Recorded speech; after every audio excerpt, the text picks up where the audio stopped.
Welcome to the Split Line Off-Road Podcast. Are you ready to go GNCC racing? Fans running to the fences, side by side. Forge gets a better line. Oh boy, we got wheel to wheel right here, String. Oh, and Stu Baylor right behind him. Russell gonna try to dive bomb down to the inside. No, can't get the line he wants. Duval is in control. We open back up. Here comes Neal once again. He's looking for the pass. Oh, bumping going on.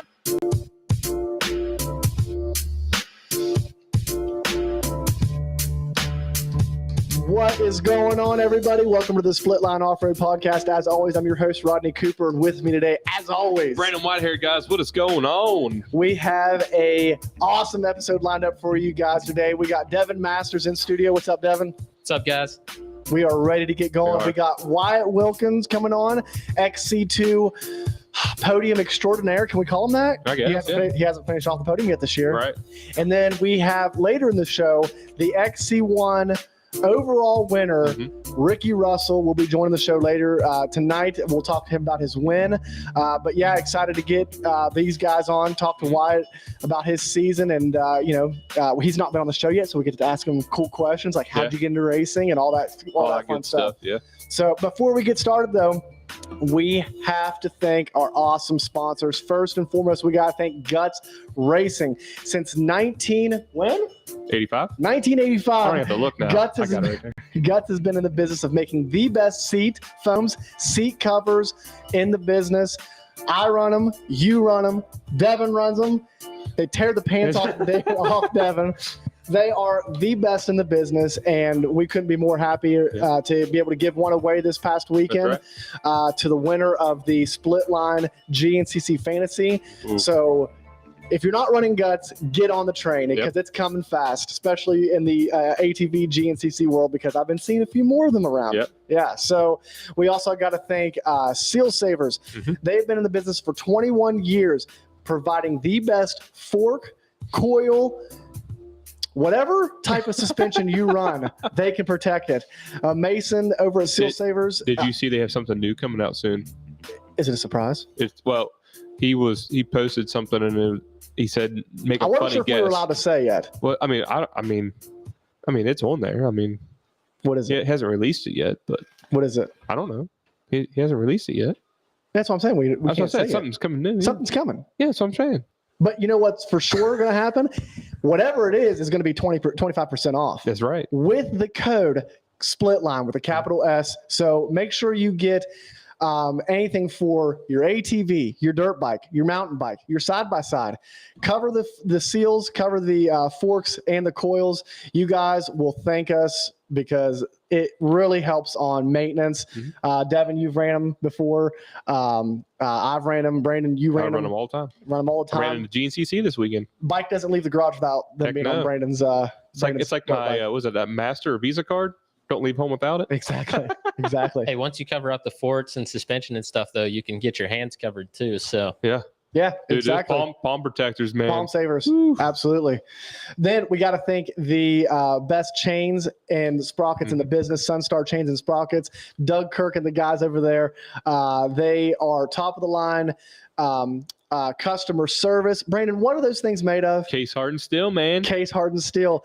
They are tough. Doug is actually doing the race from Vegas to Reno and the Ironman on the same chain and sprocket kit and see how it wears at the end of the day. So I mean, I've gotten at least 20 hours on mine this year. Yeah. And still look good. Absolutely. Save 30% off by using the Split Line code SPLITLINE30 to get anything from Sunstar Chain and Sprockets. We also got to thank XC Gear. XC Gear, Lance and them over there, top of the line bar clamps for your ATV. That's right. I said ATV or dirt bike. Yep. They make the Mako 360. We gave one of those away 2 weeks ago. Yep. for the John Penton GNCC. So we'll be giving one of those away again for snowshoe. So that's going to be an awesome gift. The Mako 360 you can get in 3 different stiffness sizes for the rubber mounts. Then you also got the Hammerhead 360 for your mountain bike. And then you got the spurs that you can use for foot pegs for dirt bikes. I don't know if they have anything for ATVs yet, but we got to talk to Lance about that because I bet you they can make something happen there. I don't know. That might be tough. He'd probably make some Nerf bars or something. Huh? Maybe he makes Nerf bars. Yeah. I don't know. All I'm saying is whatever it is, it's going to be awesome. And then we also got to think Mount State Hare Scramble Series. Mount State Hare Scramble Series is one of the best local series you could run. They offer tight technical terrain. And they build champions? What is it? They don't make winners. They help build them. Okay. Richie Nolan and the crew over there are top of the line people, top of the line friends of the sport.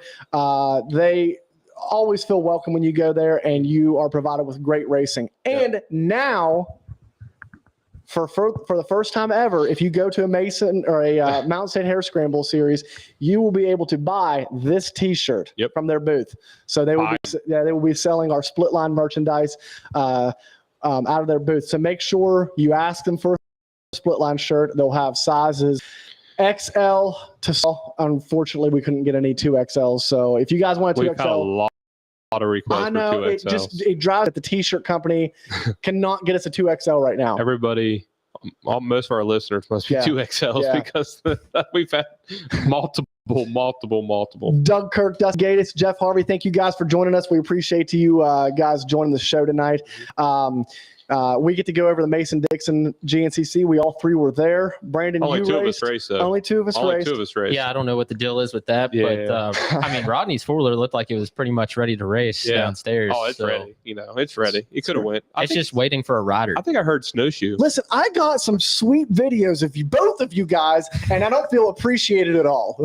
I mean, I appreciate you pitting me, but I mean, I could have pitted you on Saturday, and you pitted me on Sunday. I know. But if I would have pitted you, then I wouldn't have got those videos of Devin. I mean, Devin he has his own camera guy. We could send him out. You have a camera guy? No, I just collect videos from whoever wants to take them. Yeah. Technically, Joy, she takes like a bunch of videos usually of me, so she could be my camera woman. There's only like 1,000 photographers out there in the woods when you're racing. Ooh, Jeff coming in hot. What's that? He said Devin raced, Brandon rode a motorcycle, a motorbike. Hey, I'm telling you, the dirt bike is a lot tougher. I promise. To make you a man, Jeff. I think he's just making up stuff at this point. Yeah. See, at least we can gang up. We can all 3 gang up on each other. I'll tell you what. We'll have to do a switch. Like I'll have to ride a quad one race, and one of you guys will have to race a dirt bike, and we'll come back and see who's more sore. Sore. Okay, I don't know. Here's the thing. It's like we've all raced. Like you're familiar with it with ATV. Yeah. I've rode dirt bikes. All right, but if I raced one, I would probably be super tired from picking it up. Dude, it's a chore, man. It's a chore. It's tough out there. It's not as easy as it sounds, but because like you could be on the ground like that, like this. It literally happened to me. Like I was coming out of a wood section, coming out in the open field section. It was kind of slick. It was just like, didn't even hit the gas yet. It was like 360 on the ground. I'm like, what just happened? That'd be me. So Devin, before we get into this show, what happened? All right. At one point in time, I saw you and you were in the lead. I was screaming. I was making a scene in front of all these people at the 12-mile marker. And then the next time something had happened. All right, so I had a decent start, which is unusual for me. Well, all right, let's start over. I raced my stock 4-wheeler this weekend.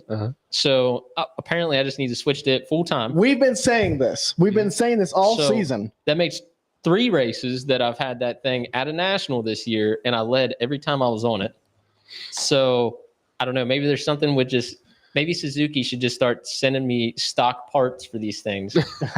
But we got off to a decent start, which never happens for us. Usually we're like dead last. I was like 5th into the woods, made some passes, got up to Alex, and me and Alex were riding together. I was able to make the pass on him, and I got into the lead, and I knew those guys were there, and I was just kind of pacing the race from where I was. Yeah. And I knew about halfway through the race, like even if somebody did pass me, there was still enough time to pass back. So I wasn't trying to take myself out of the race. I wanted to try to make sure I was there at the end. We were able to get around AM guys. We passed Grayson Eller. I mean, he's an awesome rider. So we passed him and he latched on us and we couldn't get rid of him. So he was pushing on us the whole time. So we were trying to stay ahead of him. We came into a split line. I went one way and there was a piece of an old tree or like a big branch that was there, and it went in between my axle, and then the end of it got stuck between my exhaust and my airbox, and it dead stopped me in the track. And I was like, man, what happened? It felt like the rear end came out. And I was like, oh, this is not good. So I get off my four-wheeler and I see the stick wedged in there, and I've tried to yank it out and I couldn't get it. So everybody behind me probably thought that I was an idiot, but I couldn't get it out while I was sitting on the ground. So I literally flipped the bike upside down in the middle of the track and pulled it out from the bottom. But by the time I did that, they'd already made a line around me. They pulled a decent gap. I was third at that point. Jeremy was leading. Alex was second. I was able to catch back up to Alex, and I passed him back. And then we went back and forth a couple times. And where that tree had got stuck in there, it stretched my chain. And my chain kept popping off. Oh, nice. So I was able to bring it in for a 4th and 34th, which is right. But really wanted that win. You wanted that win, and I tell you this, but you were also a pick for a few people in fantasy. So you were right up there flirting with that, weren't you? I was. I based off of where people told me I was after the race, could have been somewhere around like 19th. Mm-hmm. Which I think was very doable because the pace I was running, I was leading, was not all out. I was just cruising to stay where I was at that point. Right. Mm-hmm. Like I said, just managing the race. And I've been trying to do better at that so I can get rid of mistakes and things. Yeah. And then still something stupid just reaches out and grabs you. And you're like, how does this even happen? Right. So it sucks, but it fueled the fire a little more for snowshoe. So I'm hoping we can get it done there. And I think if we do get it done, everybody in the village is probably going to know. Yeah. Oh, yeah. We'll know. Brandon and I will be there. Yeah. So yep. We might have something special planned for that race. Yeah, I got to talk to you. Yeah. Are we still doing that? Maybe. It depends on if it can come in time. Okay. Mm-hmm. Okay. I was going to ask you. Yeah. Be on the lookout for something split line coming at you for snowshoe. Yeah. Something coming. Yeah, something coming. We like surprises. Yeah. So, but no, I think it fueled the fire. I want to push that much harder. And at this point, with breakdowns and different mistakes I've had throughout the year, we don't really have anything to lose for points. So, yeah, let's just send it. Yeah. So at this point, we're just going for broke. So stock bike for snowshoe or race bike? I don't know. I think I'm hoping Micah can adjust the suspension and get it dialed in on the national bike, but so we'll see. Are we running the same gearing and everything on the race bike? Like, oh yeah, they're identical motors. They're bone stock motors. No piston, no cams, no nothing. Bone stock, 13 tooth front sprocket and a stock tooth rear sprocket. And that's pretty much it. Same handlebars and everything. Yeah, trying to figure this out. I actually run YFZ 450 handlebar clamps so I can drop my handlebars lower. So see, I think he's worried of like hurting the new bike. Hurting the new bike. I mean, that's what you ride. Just slams the old bike. Just slam the old one, doesn't matter. Now, at this point, I would probably take better care of the stock one and like just beat the crap out of the national bike because it's just been making me mad. Yeah, I understand that. So before we get wide on, let's go through the results from the Mason Dixon in the 4x4 Pro class. Brandon called it. Yep.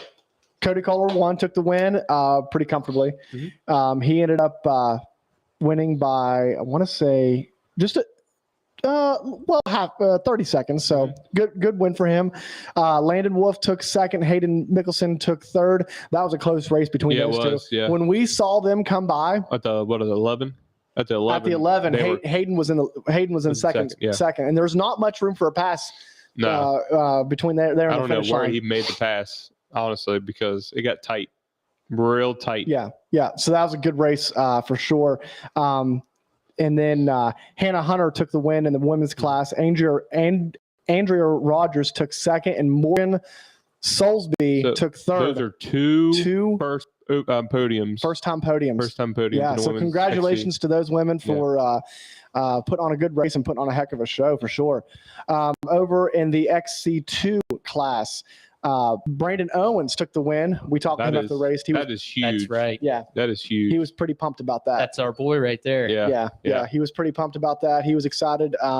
It sounded like between him and Wyatt and Jay, they were having a pretty good race. I'm pretty sure. I think I heard Jay say he had a tip over or rollover on lap one or two. They were all involved in something at some point, I believe. Yeah. So we'll talk to Wyatt. I'm sure he's got his side of the story. So, but from what we heard, it was a really good race for sure.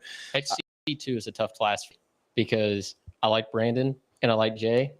So it's hard to pick who you want to win between. There is no favorites. Yeah, and then now we got Wyatt coming on the show. I know. Yeah. So I mean, you like all these guys. Oh, yeah. So it's tough when you become friends with all of them. You want to see them all do well. We've learned when you're in this room, it's like the helmet comes over and you can't play favorites to anybody. No, you can't. You can't. And then in the XC1 Pro class, Bryson Neal took the win. Walker Fowler took second, and Devin Feehan took third. Walker, we all saw him take the tumble in the pit lane. That was unfortunate, but man, Bryson had to hurt. Those gravel was like I told you, big stuff. Yeah, big. Yeah, like boulders. Yeah. Jeez. No, I literally the year before almost did the exact same thing just because it's so come in there so loose. I don't know how more people don't do that. A lot of the open field sections started out like that with that big loose rock. When I came around there, I was like, I'm just gonna take my time until I get squared away and then go. Because I was so worried about sliding out across and just have like road rash for days. We started where the pro pits was one year. And I was there. I remember that. Yeah, that rock, it hurts when it hits you in the face. Yeah, that roost. That like when a softball size rock comes and hits you off the start, that's not fun. No. Yeah, I raced the AIM race that year that they ran that as the start. It was not fun. Yeah. So was that like that was good preparation for snowshoe here in a couple weeks. Good prep. Yeah. Good prep. What class you going to run? Haven't decided yet. He's running like 30C. Listen. He can run the AM. All right. We're moving on. In the WXC class, Taylor Jones took the win. Brandy Richards took second, and Corey Steed took third. Those girls were hauling. Brandon, how fast were they going? They were going pretty fast. When they lapped me.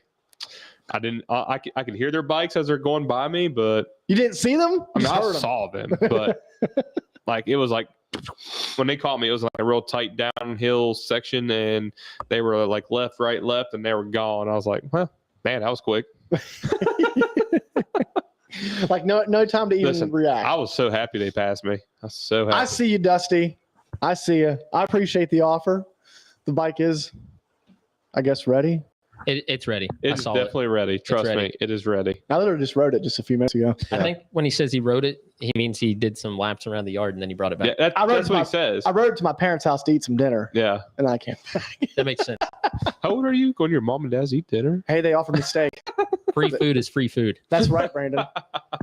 In the XC2 class, guys, I was trying to. In the XC2 class, Ryder Lafferty took the win. Lyndon Snodgrass took second, and Roy Barbosa took third.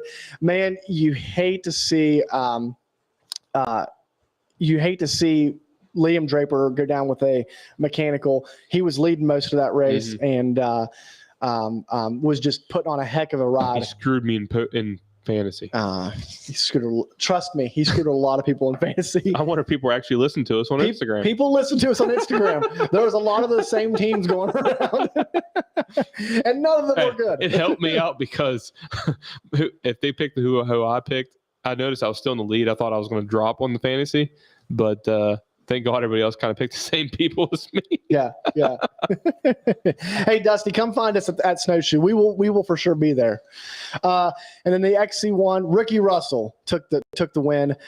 He had a good battle with Trevor Bollinger. Unfortunately, Trevor ended up breaking his hand. Man, just losing. I mean, I think Trevor's planning on racing Snowshoe, but people just dropping left and right in that class. Grant Baylor took second. And Jordan Ashburn took third. Man, Where's Grant Baylor coming from? Like I don't know. he's been like. See, John Penton. He got on the podium at John Penton, didn't he? Yeah, I was getting ready to say, I don't care who's in the race. Ashburn's finishing third.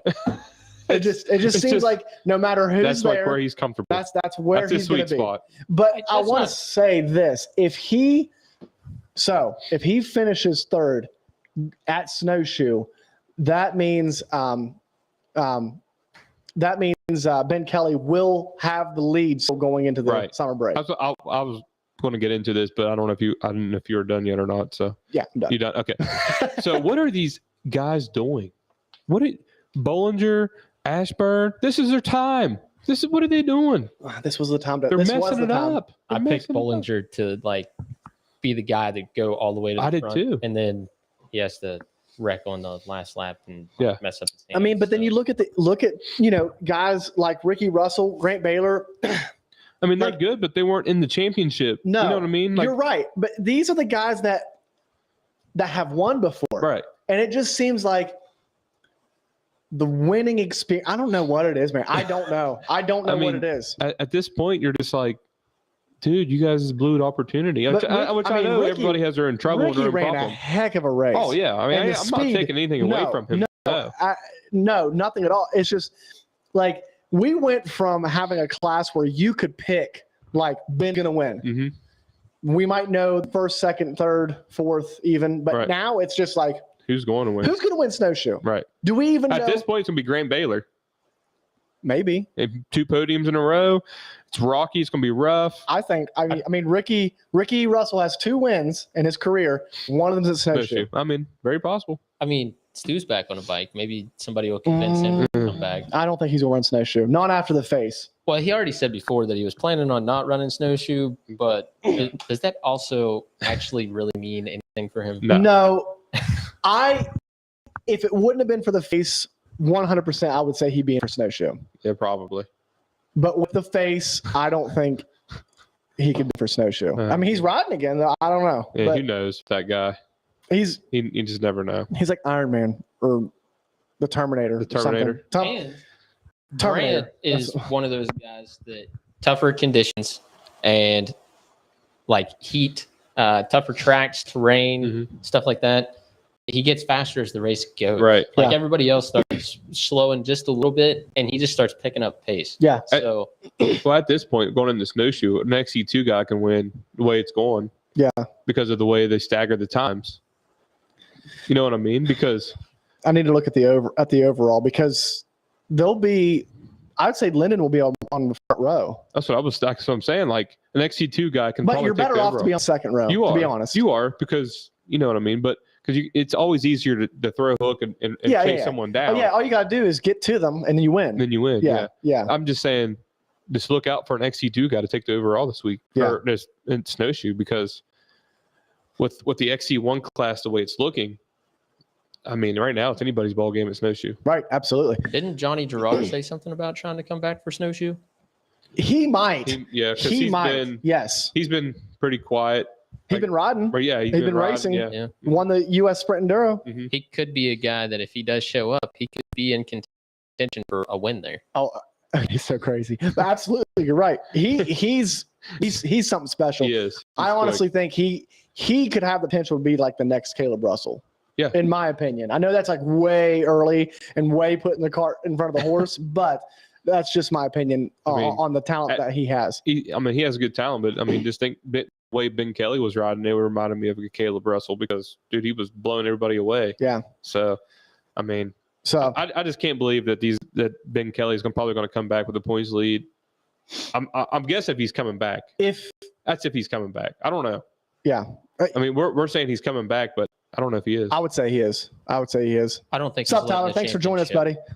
I don't think he's letting the championship go that easy. No, I Right. don't think so. Well, either. we just never found out really what happened to his shoulder. Yeah. So it kind of went Ben, come on, talk to us. Let's see what's going on. quiet. Yeah. For a second about the shoulder. So Yeah. Well, and then over in the EMTB class, Cypress Gorey took the win. new winner. New winner. Is that the third winner, or is that the first time we've had a winner outside of That's their fourth winner, I think. fourth winner? It's Mackey, and then Smith, Mullins. Mullins, and then I think there was Kyle Smith. Okay. One more. Well, Cypress took the win.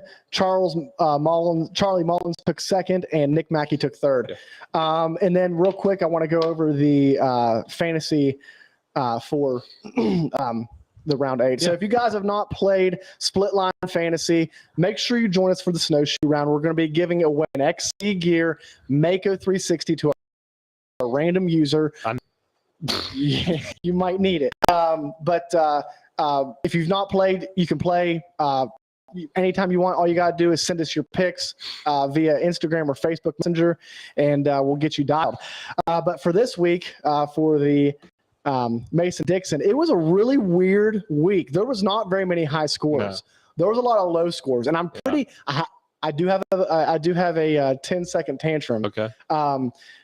I'm mad at the guys that were right behind you and could have caught you. I know, right? I was loving it. And they all did garbage. They all followed my pick. Yeah, they basically did. Yeah. Pick. So, but I want to say congratulations to Michael Aldridge. He took the win with 173 points. Cody Bosback took the second with 172. Tracy Pierce took third with 165. Kyler Emery, Josh DeNoble, Michael Ivory, Cameron Schwartz. Those guys, congratulations to you guys. You put solid ride in. As of the leaderboard, Brandon right now is still winning, which ticks me off. Billy Bebot is close second. I'm in third now, and Zach Boswell and Ryan Fowler rounds out your top 5. So that's it for the. My goal was to have the league going into the break. And then do we even need to go over no. Do we need to go over Pulp? No. Because I see that somebody didn't even put a team in. Dude. I do want to say shout out to Hammer512 for winning, Justin Groff and Gary. I've been too busy at the racetrack. Yeah. So been way too busy at the racetrack. Yeah, we're running a little hot I'm pretty much living at a racetrack this year. My wife's like we were supposed to go to Fast Tracks this weekend, and we both looked at each other. We're like, can we just have a weekend off? Because we just been pounding. And then next weekend we're back. First to go to Virginia for the full gas. Come to Nashville with me. And then we got no shoe, and then the weekend it's like it just keeps going and going and going. Yeah. So we're pretty much living at the track. So. Well, I don't know how many people picked me, but I know you said that there was a couple. So 3. I apologize to those people. 3. You know what? We need next year. We're gonna revamp. We're gonna after this year. Our goal was to have it on a website. And we're going to have to where you can pick your own teams. And we might have, higher handicaps, something a little more incentive for picking people. Because, if you pick Devin gets in the top 20, you should be rewarded for it. Right. And Devin put a heck of a ride in. He should be rewarded as well. But it's been a fun game. Yeah, it's been a lot of fun. It's been a lot of fun this year, so we're excited about it. I think we should get Wyatt on. Yes, get Wyatt on. Let's get Wyatt on, and we'll talk to him. I'm excited to talk to him about his season so far. He's had a really, really solid year with. So, Devin, how did you guys like the downhills? There's some steep downhills on that track. I love downhills. Did you like them? I mean, I like any downhill. When I got there, there was a lot of deep ruts in them. Thing I like. What? Hey, what's going on, man? Hey, man, how's it going? It's Cooper, Brandon, and Devin Masters in studio. How's it going, man? Not too bad. Not gonna lie, just a little bit nervous. Been watching the show, just trying to feel it out, but ready to get talking. Oh, dude, no problem, man. Don't worry. Yeah, we used to be nervous about it, but then we just decided, it's just pretty much hanging out. No one listens either. Why? Don't worry. Yeah, nobody about listens. He can handle an XC2 podium, but he's nervous about the show. Yeah, exactly. I mean, hey, if are you nervous when you race? Well, yeah. Oh yeah. I'm nervous until we take off, and then I'm all right. That's probably how this goes. So the green flag just waved, and now all you gotta do is talk. Hey, you've finished on the podium every single round this year, so this should be a breeze. Yeah. I'm pretty good at talking on the podium. I like getting going, so I'm sure I'll do all right. Yeah. Well, you've had plenty of opportunities to talk on the podium this year. You've been putting in a good year, not finishing a single round off the podium. You got to be pretty pumped about it. Definitely. And years prior, man, we've had good luck, and we've always had just something bad that kept us off the podium or kept us from having a good streak. And this year, Matt Pierce is my mechanic, and the Stewart Boy race team, they've got my quad to a peak, and now it's just me showing up, and I'm glad to keep putting the quad on the box and having just having guides all together. I really can't complain, dude. That class it's gotten faster and faster over time, and dude, we're cranking in that top 10 now. So to keep putting it on the top 3 is awesome. Yeah. I mean, so with this being a round, would this kind of be kind of a closer round for you? Because you're in Ohio, right? Yep. Okay. Yeah. So Mason Dixon wasn't too bad for you. John Pitton was a good one for you. So was this like a goal? Are we hitting our goals that we set for the beginning of the year on the podium, or were you wanting wins? Man, that's a hard one because we all want to win. Right. And I'm coming in this year. I knew Jay Shad was going to be a pain in my butt. And, he's shown to be. And dude, he's a hammer. I'm having a blast riding with him, Brandon, Steven. We're all riding really well. As far as the team goes, dude, any day on the podium is a good day. Right. I'm happy to look at the overalls and see where we are finishing compared to other people. Like, we're running with super fast guys, and like, yeah, I may have got third, but we're still in the top 10. Like, them people that are ahead of me are the real deal. So Yeah. I mean, yeah, we're definitely happy with podiums. Okay. Now, honestly, and when we've talked to Brandon Owens about this same thing, when you're racing Jay, like, you guys are really racing somebody with experience from the tippy top of the spear. When he was racing XC1 years ago and before he took his break from racing. So, I mean, you guys are getting incredible experience racing somebody that has raced the best of the best and has to back it up. Oh yeah, he's been there before, and I'm sure Brandon looks at the exact same way. He is preparing us for XC1. I get 100% respect to him. He knows that speed. So if you look in the overall in the first lap, we're putting in a quick lap for a sprint. And Jay knows that. Jay gets a good start, and me and Brandon will latch onto him and get up in that overall as soon as we can. And then from there on out, we gotta keep there for 2 hours. But I'm glad that Jay's in there. Like, if you look at your prior years before, you win XC2, you get 13th, 14th overall. Well, now when you win XC2, we're in a heck of an overall position. So it's definitely nice to learn off of him. I watch here and there. And when I get in front of him, I try to do what I can. But yeah, it's been a good year so far.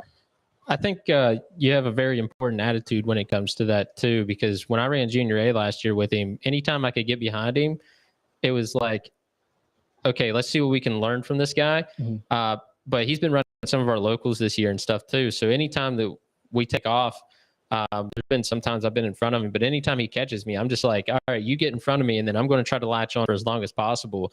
And I think the same thing is what you're saying. It benefits you so much more by trying to follow and see what he's doing differently than you than it does to try to push too hard and like override yourself to outrun him. Yeah. So I agree. And when you got somebody behind you pushing it, and you guys all race, you know how it is. You got somebody pushing you. You're not hitting your marks, and you're overriding, clipping trees, overshooting corners. It's better to sit back and just accept the fact he's going to go in front of you and learn and just follow. Like that's what we're here for. Not going to win a national championship like a overall number 1 this year. So I mean, I'm learning for years to come. Yeah. Do you feel that when you try to follow his lines, that you feel yourself not working as hard to go speed? I actually, this one's hard because, like, when you talk to people, if you get like a separation from somebody, it is so hard to know what lines they're hitting. And like, you would think we kind of all got the broad idea of what lines to hit.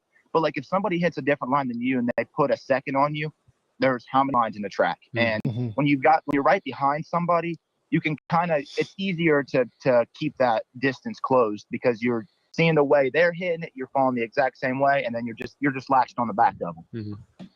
So is this your second year in XC2 or first? Oh gosh, no, this is I think third or fourth. When I first moved up, we were like break 6 rounds, finish 1 round, break 6 rounds. And then, I mean, I've had good years, just like hit and miss. We kind of like hit and miss some. And like I said, dude, like we've been in here, but we break all the time. And this year has just definitely been an opener for me as far as finishing all the races. Okay. Yeah. I mean, I guess it has been a little bit because it just seems time flies by. You're still pretty young too, right? I guess if you call 22 young, I can be young. Oh yeah, dude, yeah. come on. Hey, Yeah. we're in your prime, man. Brandon and I are over here. You know, we're fast approaching the 30, the mid 30s. Come 30. on. I'm 23 and I don't feel old yet, so I hope you're not saying 22 is old. No, so you know, Brandon, you actually brought up a good point asking about you know when he came into the class. When did you start racing, and then when did you get into the GNCC series itself? So my dad raced all growing up. I always raced dirt bike as a kid, and then of course my sister got a quad before me, so you know how that goes. I was super jealous, and my dad ended up getting me a quad. Well, we raced just mainly locals and stuff. And I really hit it off with the quad more so than dirt bike. I raced both of them for a long time. And then when I was probably 8, we started doing the GNCCs. We raced DRR 90s for a couple years. Me and Jay literally raced back then. It was 90 modified. I have pictures of me and him when we were 8 years old racing each other. So it's pretty cool now that we're racing each other. Then we took a lot of years off.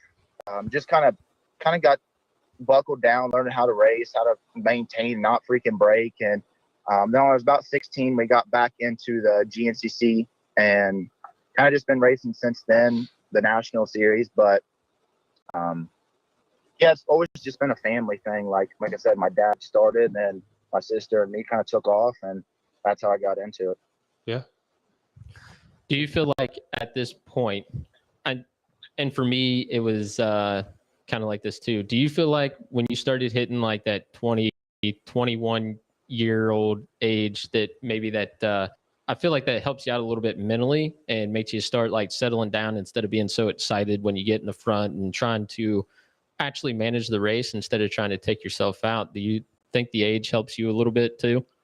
Yeah, 100%. Like when I was, 17, 18, you're not mature into the sport. And like when you're down 30 seconds for whatever reason, when you're that age, you're like, oh, I got to make it up now instead of over the 2-hour span or whatever. And like that just puts you in positions where you're hitting trees or getting stuck and just making bad line choices.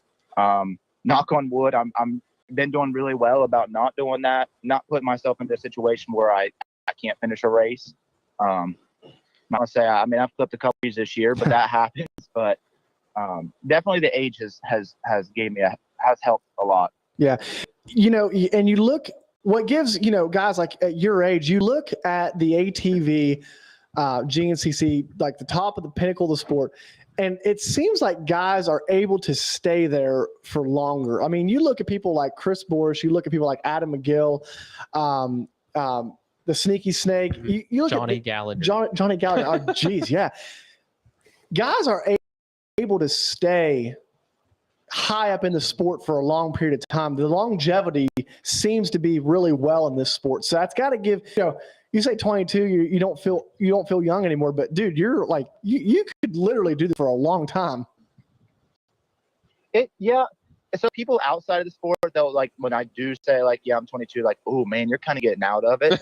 But I mean, you're completely right. You look at like Bryson Neal and Walker. I mean, they're later 20s and they are in their prime. So I've got 4 or 5 years to hit that spot. Then you have people like, man, how'd Adam beat you? I'm like, dude, because he's 34 years old, don't mean he can go out there and just wax me. Like, he is fast. All them boys are fast. Right? Yeah.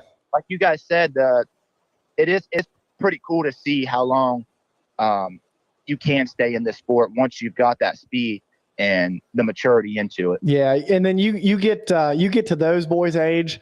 There ain't nothing they ain't seen during a race. Nothing's gonna rattle them.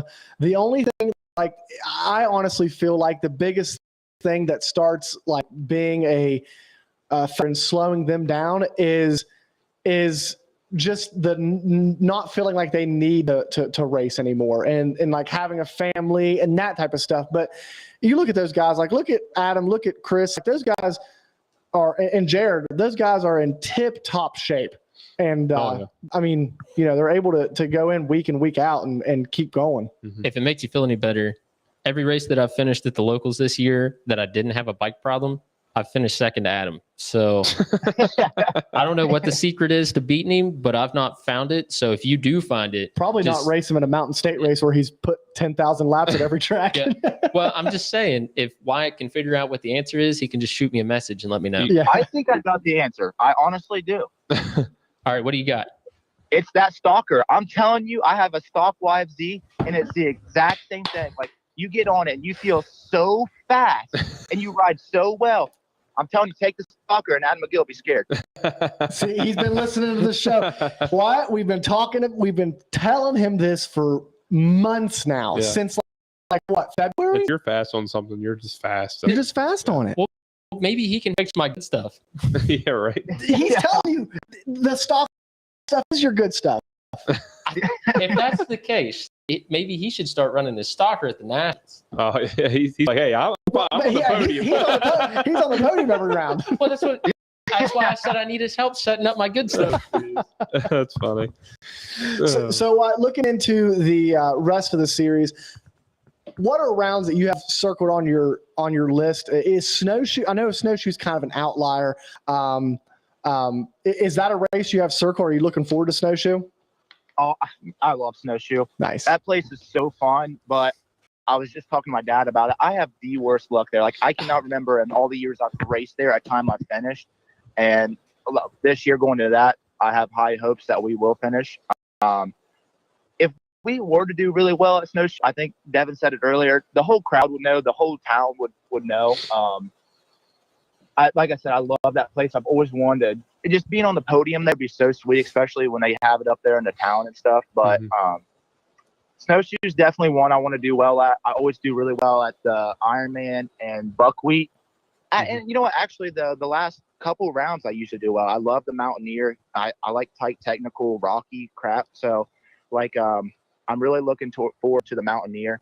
So I guess the second half of the year, like, those are where I usually come into play. So I'm ready for them. So you really, it sounds to me like you kind of just make do, or you're excited to get out of the southern rounds and more into the terrain that you kind of grew up racing.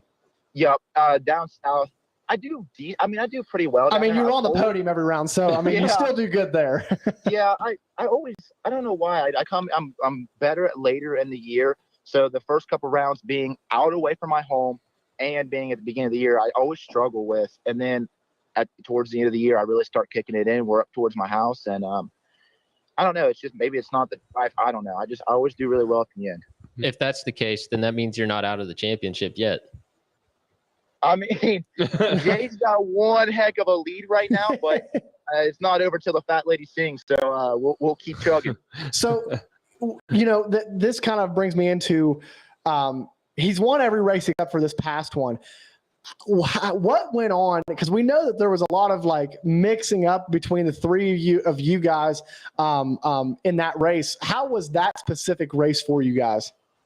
That race was, honestly, that was probably the funnest race I've had. Being that tight, it was really stressful, but it was also a lot of fun. Like, everybody always says, like, when you go on the racetrack, you're not friends, but at the same time, we're all friends, and we were having a blast together. I got myself hit the second corner, went up on two wheels. Jay got me, and I was like, okay, this is fine. I'm fine, Jay. He's going to set one heck of a lap down, and we'll see what we can do. And sure enough, I stayed with him the whole first lap. And I was like, okay, well, now let's do this for 3 more laps. And we caught Josh. It was Josh, Jay, myself, and Brandon was behind me. And Josh and Jay went one way. I followed, just doing my thing. And Brandon had a better line picked on me. He went by, gave me a thumbs up, and I was like, okay, now this is going to be real fun. Now we're back a little bit farther. But Brandon got by.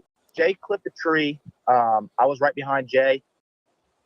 Then Steven got by, so then me and Jay moved even farther back. And Steven was riding one heck of a race, dude. Shout out to him for real. He stayed right. He kept us on our toes, and I ended up getting back by him when he was pitting, and then from there on out, it was a sprint. We would come into the finish, and I could see Brandon and I could see Jay. We were all corner after corner, the whole race. The last lap, Jay ended up getting right by me. I followed a lapper coming down a downhill. It was a misjudge. I should have known to try a different line. He came to the bottom of the hill, kind of stopped, and I was in the line with him, so I couldn't really do anything to get out of it. And I look over on the other side of the hill, and Jay's going up and I latched on back and ended up catching Brandon kind of towards the end of the lap, and we caught him into like a bottleneck, into a tree.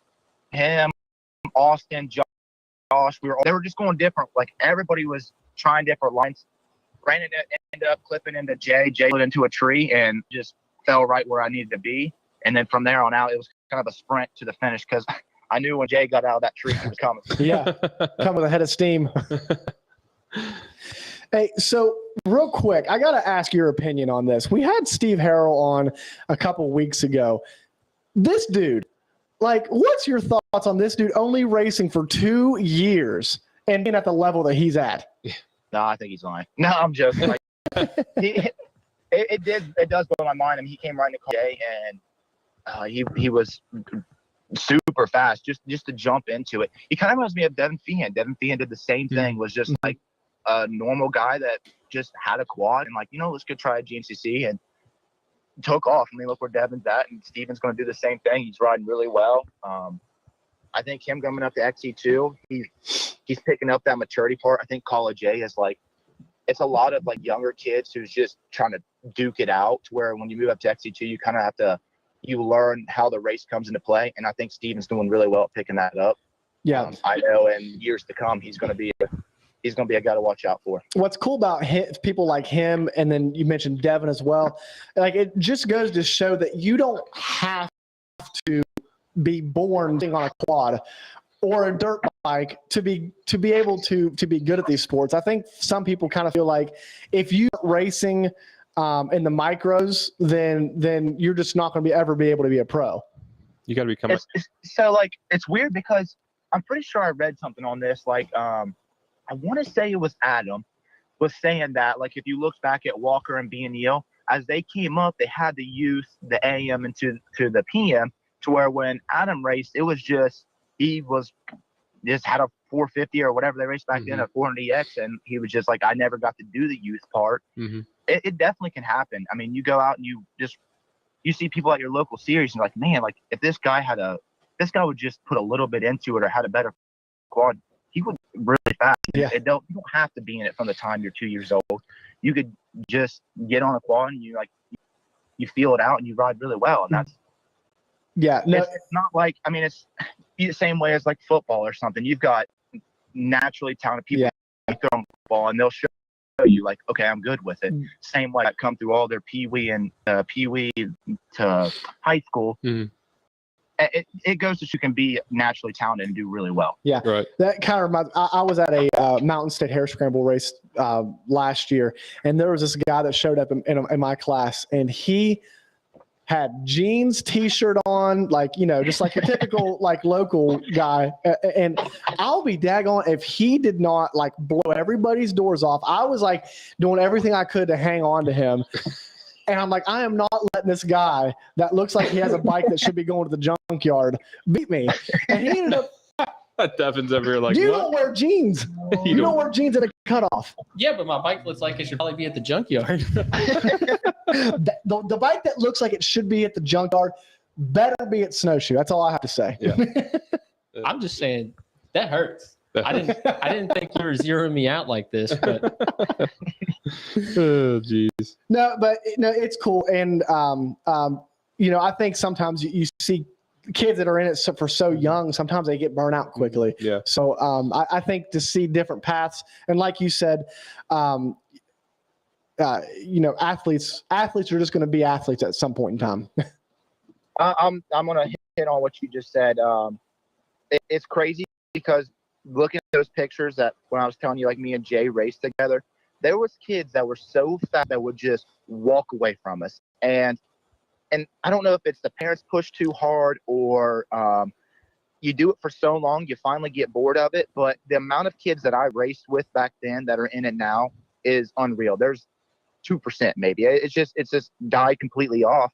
And I think it's where you're in it for so long. And when you don't get first, you're getting hammered like, man, we got to win, win, win. But really, do those 70cc championships do anything when you're 20-something years old? That's when you should be winning your pro championship. And there's so many kids that's been burned out. It's sad to see that, the amount of talent that's been just pushed away. And I just going to, if any of parents are listening or whatnot, just have fun. You're a kid. And the last thing you need is all that weight on your shoulders, especially wanting to do this further down life. So it definitely does blow my mind how many people have came out of the sport over the years. Right. And a lot of times realize, like, when you get 13, 14, 15, you kind of actually have to start working for it. You know, you got to put the time in on the bike. You got to put time in the gym. You got to eat kind of healthy. You got to eat all this stuff. And a lot of people, when they get that age, are like they kind of get lazy and don't want to put the work in. So I think that's a lot of times where you see all these fast kids come up, and then it's like, okay, now it's time to really start being an athlete and putting work in, and they just kind of quit. So that's the whole high school thing comes into play. You know, you get your girlfriends and whatnot. You know how it goes. Oh yeah. That's I do agree. The 15, 16-year-old, you get your license and kind of just you look at something else, and that's normal. But yeah, it is. You know, especially, you know, high school, like you said, girlfriends and all that stuff. They can mess with you. So guys, stay away from the women. Stay away from women, guys. I think I agree with that. Like, my dad used to race, and then I came into it, and I've been doing it my whole life. But I think it takes a special person to be able to keep at it that long. Really like it, to be able to stay with it that long.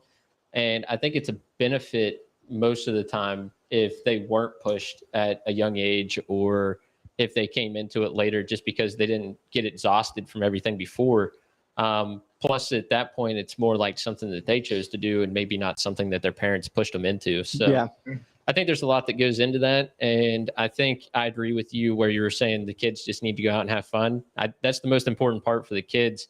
I mean, if you think about it, there's a lot of pressure from carrying the #1 plate, even when you're an adult. So if you're winning championships as an adult and you feel a lot of pressure from it, what do you think a kid feels? Yeah, for sure. So, hey, what besides when you're not racing, is there anything outside of like racing or riding that you do for fun? Like something that like hunting, fishing, anything like that? So I grew up wrestling. That was my really, really big thing. Another wrestling. Really would have went to college and hopefully would have been wrestling for the past 3 or 4 years. And then this year, I was like, man, I take it serious. When you wrestling seasons during off season for us. Yeah. And it does take up a lot of time. So when I was coming into this year, I got the opportunity to go down south and stay down there for a month or two. And I had to take the coaching thing off, which kind of sucked. But at the same point, I'm glad I did it. It was like I had to pick one of the two. I couldn't live best of both worlds. Right. That was something that was really big in my life. But as far as racing goes, people ask me all the time, like, what do you do, like, with your life? Like, I am in the garage all the time, out cutting trails. Like, I don't know. I drive to Matt Pierce's a lot, just go up there and hang out. Like, I just kind of live around racing. It's very time consuming. It definitely is. I love me and my best friend. We go fishing all the time, and I've been trying to mountain bike more, but racing does take up a lot of my time. And that same thing is like, I think Devin was saying, when you get to that age of your 15, 16, it takes a different kind of person to really keep going at it. Like in high school, I missed out on a lot of things just to make sure I went to races, or I don't know. I would never take it back. Yeah, I'm so glad I did it. But you have like buddies like, dude, why are you going to this race this weekend? We have a party to go to. And I'm like, man, this is what I'm doing. Like, this is my future. And even school, like any kid, I can tell you right now is going to know exactly what I'm talking about. When they're in school and you tell your teacher, you're like, oh, I'm racing. They don't understand what you're doing. They don't understand what you're going through to get there. Mm-hmm. And I mean, I do get they always want you to go to the college or to be somebody big, but when that's your goal, that's your goal. And I still to this day have kids that come up to me like, oh, my teacher don't like racing. It's just because they don't understand like of the amount of dedication that goes into it. Absolutely. And I tell you what, since you came on and now you've came on, we're going to have people like sending their kids into wrestling for sure. Because Yeah. And I agree. I think wrestling is hard, man. It's hard. It's hard. It's physically demanding. You have to be mentally strong. When somebody is on top of you and there's really not much you can do about it, you have to have a mental standpoint that you're strong and you can go through something like that. And then also like I got to imagine like the agility that you learn in it, the balance you're able to keep. I mean, it's the sport I think that makes kids and adults even better at any other sport. I would 100% back that. I think wrestling has shaped me and I am now more so than anything. Like you were saying, like I was very big into a team sport because at the end of the day, when you lose, you have somebody to put the blame on and somebody else could take the credit. And wrestling is really big. Anybody that wrestles has known, like, when you lose, not the team. You take the blame, and when you win, you get all the glory for it. Same way as racing. Like, when you come off the track, you can put blame on other people, but at the same time, you're the one on the quad. You're the one doing it. You either take it all or you lose it all. And wrestling really, it creates characters, and, like, it don't matter who you are if you've got respect for you, because it's one heck of a sport. It's a grueling sport, and it definitely could take a toll on you. Like I said, when you're losing, you get down on yourself because you don't have nobody to put that blame on. But if nothing else, it makes you stronger, and you realize what you can do over time. Yeah, absolutely. I totally agree. Hey, so we're not going to take too much more of your time tonight, man. Definitely love having you on the show. You did a great job. No reason to be nervous. We'll have you back plenty more times if you're willing to come on. And but if you've listened to the show before, we have one final question that we ask everybody the first time they come on the show, and it's probably the hardest question to answer. If you had to pick one fast food restaurant and one candy for the rest of your life, what would those two choices be? Man, toughest question of the show. Man, that's a hard one. I wasn't there for this one. All right. Fast food. We'll go. Oh, man, as nasty as it sounds, I'll probably go McDonald's. Really? Okay. Yeah, I mean, that's pretty bad, but I mean, I was gonna say like Raising Cane's or Chick-fil-A or something, but then you're just like limited to chicken. If I go McDonald's, I can get some fish, chicken, hamburger. I mean, I'm not gonna lie, it's gonna be greasy, but it's got options. He said. So he's saying basically, if we're gonna go and we're gonna eat junk, we might as well eat junk. Yeah. Oh yeah, you might as well. You might as well go all the way in. Right. You can leave that thing out for like on the counter like a month, and it's still good. It looks exactly the same. Oh, shoot. Okay, so what about candy? Yeah, candy. Does it have to be like it's not like a candy bar, right? No, any candy. No, any candy. All right. Favorite candy all time. This one's an easy one for me. I don't know if anybody's ever seen these. They're like the little blue sharks. They're like in the cheap wrapper. I don't know. I don't even know what brand they are. They're literally called blue sharks. They're gummies. Yeah, that's my all-time favorite. I can eat those all day, morning to night, and I'll stick with that one. Kind of the ones where you don't find them at every gas station, but well, you find them. So okay, you got to keep on the lookout because there's two different ones. There's a really good one and a really bad one, and the logos look almost the exact same. They're to play a trick on you to buy their bad ones, but there's one brand that is just killer. So it was like of the knockoff. Oh, there's a knockoff. You don't want that one. Yeah. you wanna watch out for that one. If I'll find a picture and I'll get it out to you guys. I'll show you the good one. Fair enough. You'll have to post that too. Yeah, that absolutely. Absolutely. Hey, one final question that we don't ask everybody, but if I need to get some ramps for my truck, what kind of ramps should I get? Oh man, long ramps. That's it. Long ramps the way to go. I got kept up on that, man. You usually in this sport, you kind of like sponsor wise, you get people that are already in the sport. And I mean, that company, Patrick from Long Ramps, he came to me and he was like, man, I've started this ramp company and I want to get into the sport.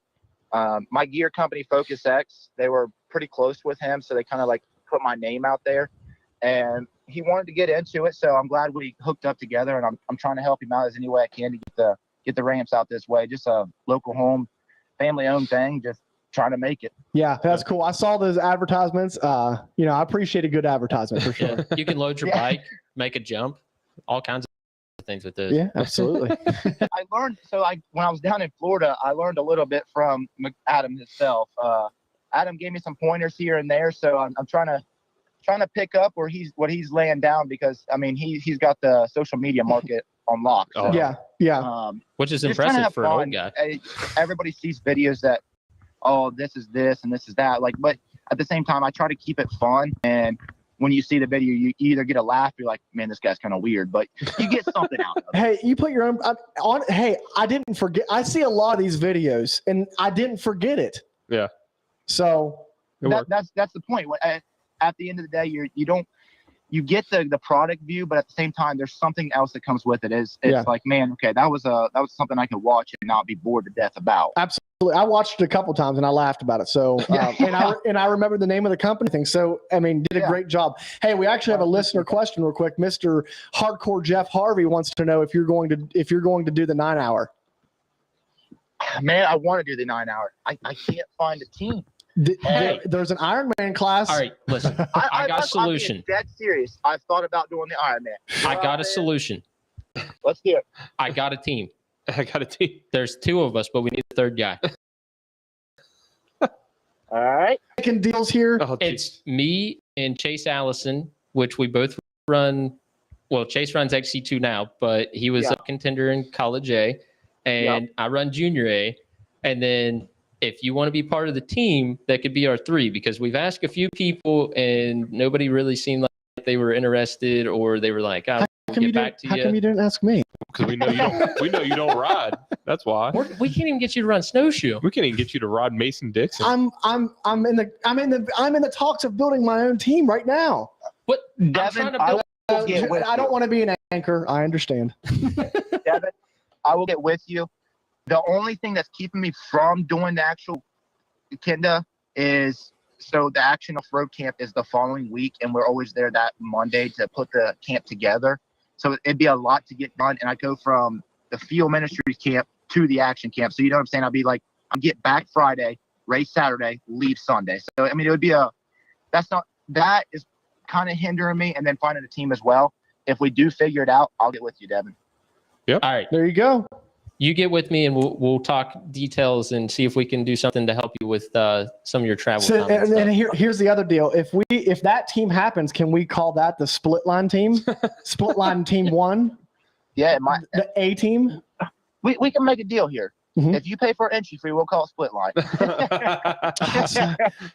Well, I'll tell you what, we'll pay for your entry fee, because we're going to put up some money. We are putting. So you got to win that money back. Yeah, we put up $600 for. We don't know what class it is yet, but kind of cool. Yeah. So that'd be cool. All right, let's just say we can all. But that's a good idea. We should talk have made here after the show. Yeah, we can do like a group message or something where everybody's in it. Yeah, and I'm down. We can discuss the details. I can be the team manager. Okay.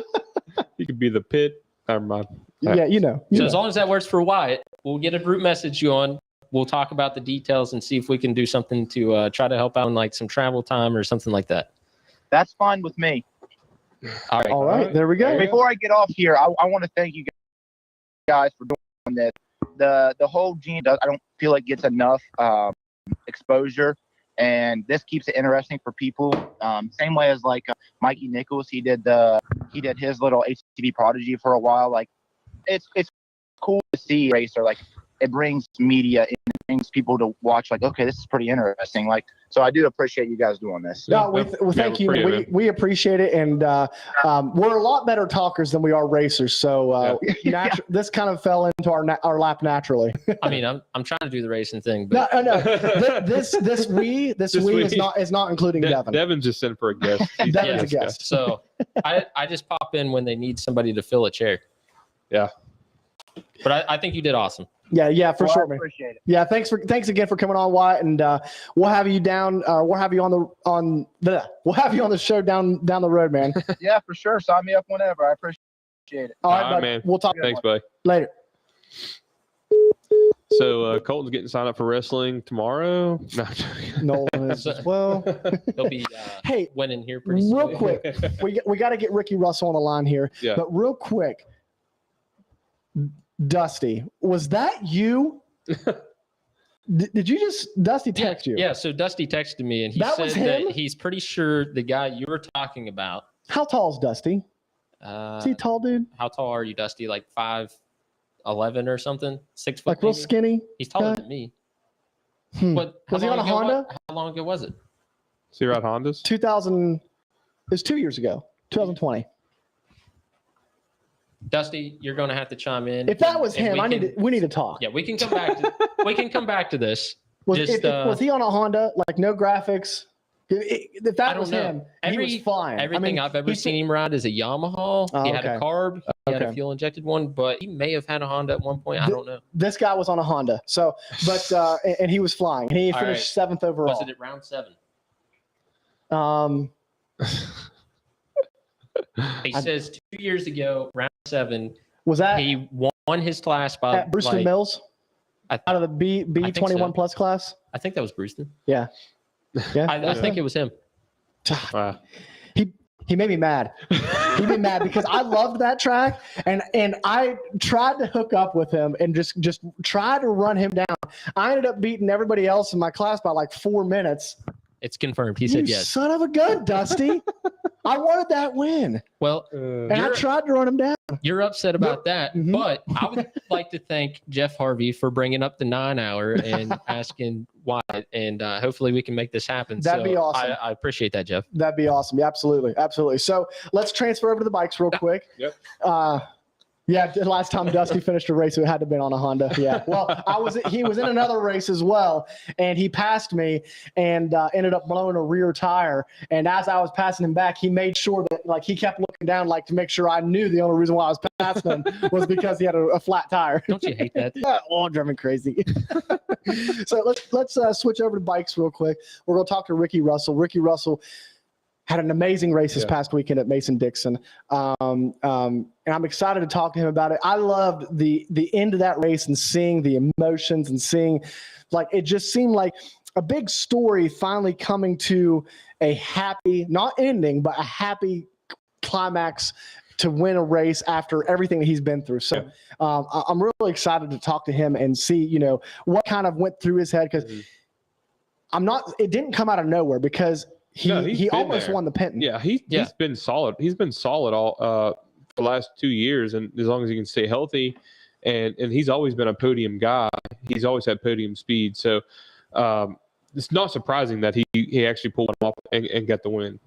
Well, and another thing with him is he's a super awesome guy, super down to earth, and we've been watching this since COVID, basically. Yeah. The ups and downs of him coming back to where he is right now.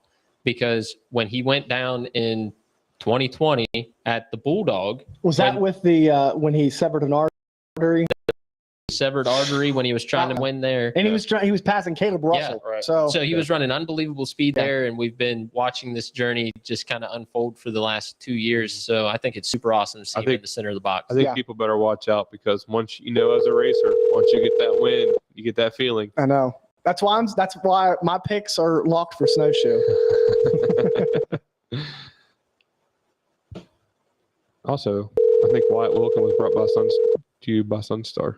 That's right. Dang God, I should have mentioned that. Well, Doug was super excited. So, Hello? Hey, Ricky. Hey, how's it going? Good, Hey, man. bud. How are you? Sorry we're a little late calling you. We appreciate you coming on the show tonight, man. Oh yeah, no worries. No worries. So we still hung over from the win. A little. A little. Yeah, it's I don't even know what day it is. Yeah. Hey, you got an extra week to recover, so why not, Yeah. right? Yep, exactly. It's we're supposed to be racing National Enduro this week now. So Oh, okay, not gotcha. much. Yeah, kind of just right back to it. Man, you guys are always so busy. You guys don't have any, like, I think I heard you say, or what's the last time you were on? I can't remember. You said that you're planning on racing pretty much every weekend from the end of the season. Is that right? It was like every weekend until summer break. Okay. Pretty much. Yeah, Okay. From when, and that was like, I don't know, that was probably like 2 months or a month and a half ago. Something like that. Yeah. Yeah, no, it's been a go since then. Yeah, no doubt, man. But finally healthy and finally getting some results. Oh, man, absolutely. And like we were just saying before you came on, and absolutely did not come out of nowhere. I mean, you killed it at the Penton, almost won that race as well. And then just to back it up with a win at the Mason Dixon, man. And, we're going to talk about like the emotions at the end of the race, dude. It was just such a cool story. It's been, I mean, yeah, like you said, it wasn't like totally out of the blue because it's been a slow building process, and we've just slowly been getting better and slowly been getting more healthy. I've just had a lingering shoulder issue that's just been a battle, and this year I've just slowly been getting better. And then 2 of the times I got better, I re-injured it. So then I went backwards, and like people on the outside don't really see that, they just see results. And finally it's better. And yeah, we were close at Penton. We were right there.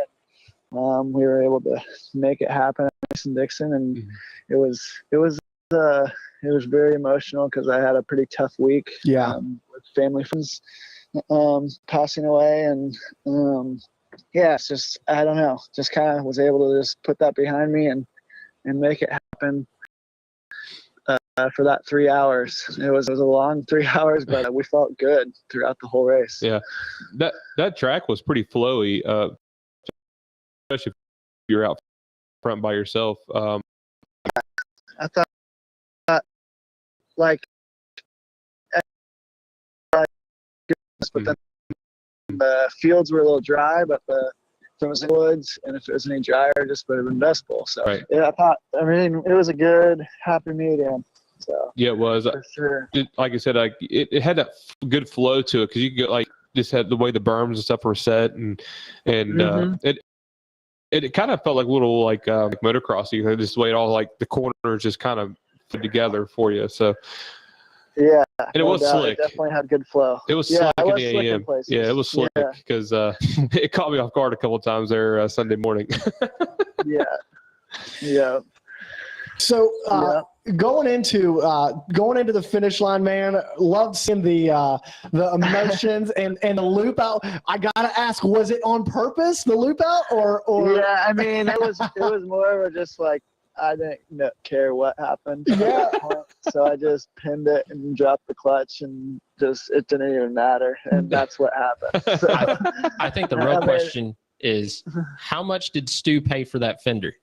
Yeah. He wanted it. No, he wants it. He said that. I told him the only way he gets it if you don't put me in his top. He always puts up his picks on his story. Yeah. And the last couple races, I'm not even in there. So I'm just like, just keep not putting me in there, bud, and then you can have it because it's obviously working. Because every time you not put me in there, I have a good race. Right.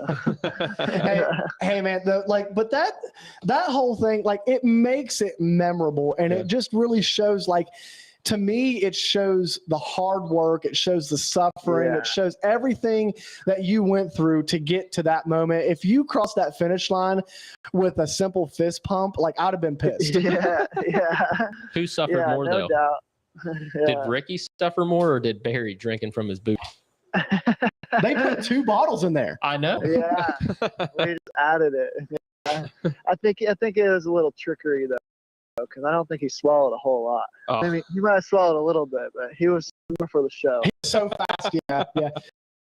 But no, like, I mean, I'm sure, like, when did you really start feeling the emotions of finally getting it done after, we talk about all the injuries. We talk about the scary injury at the Bulldog 2 years ago. And then all of that is kind of leading up to, like, did it all hit you at the finish line? Or was that last mile you were thinking about it? What was it like? Yeah, no, I mean, about the race, honestly, I thought of my best friend a few times. Yeah. And then last lap, I was like, we got this. And actually, at first I tried to throw it away last lap. I had a pretty big, like my only big crash of the race. And at the time, luckily Trevor had dropped back a little bit. So it was Grant Ashburn that were next in line. And it was like pretty dang big. I had to throw my goggles and I twisted my knee pretty bad. And it was like, I could feel it was really sore. And then my vision was a little bit blurry for a little while. And I was like, man, come on, we got to get through this. And for about a mile or two, I was kind of not hitting my marks like I should have been, almost like just screwing up. And then I got a pit board that said plus 24 seconds. And I was like, okay, I got a tiny cushion. And then I got one saying plus 34. And I got one saying plus 40. And I was like, okay, we got 2 miles left. Just bring her in. And that was when it was starting to set in, those last 2 miles, when I was kind of just taking it easy and making sure I didn't really mess that thing up. And yeah, that was when the emotions were really setting in. I didn't even think about what to do at the finish, but when I got there, it was just a kind of a shit show. But we made it memorable, like you said. It kind of looked like you meant it to do it way before you did it, and then you was like, oh shoot, I didn't get it. Well, I was like, I was just doing a wheelie, and then it was a half-ass wheelie, and then I even closed my eyes, and then I just had the bike pin, and then I opened my eyes, and I just freaking dropped the clutch, and then she looped out into the tank. So did it was, and then it wouldn't restart because the muffler was full of dirt, and then I got it to start, and it blew the dirt out. Did anybody from GNCC come over and be like, hey, next time don't do that? I'm kind of surprised no one did say anything. Okay. But, yeah, well, especially where it was, because usually there's a guy standing right there. Yeah, he wasn't there, luckily. But usually there is someone standing right there. There was no one there. No injuries because of my decisions. But yeah, probably won't do that exact thing again. Oh man, dude! Like I said, that just adds to the memory bank, dude. Man, I mean, it's so good to see. You talked about how had a rough week leading up to this, and then to be able to still perform and just really, I mean, I'm sure that this race means a lot to you on a lot of different levels. Definitely. It's, like I said, a long time coming. 5 years, pretty much since snowshoe, so almost exactly 5 years. And we were 2020, had a really good year until that injury we were talking about, where it put me out for the whole year. And come back, and it was kind of mediocre coming back. I can't explain it. I think it was just a mix of things.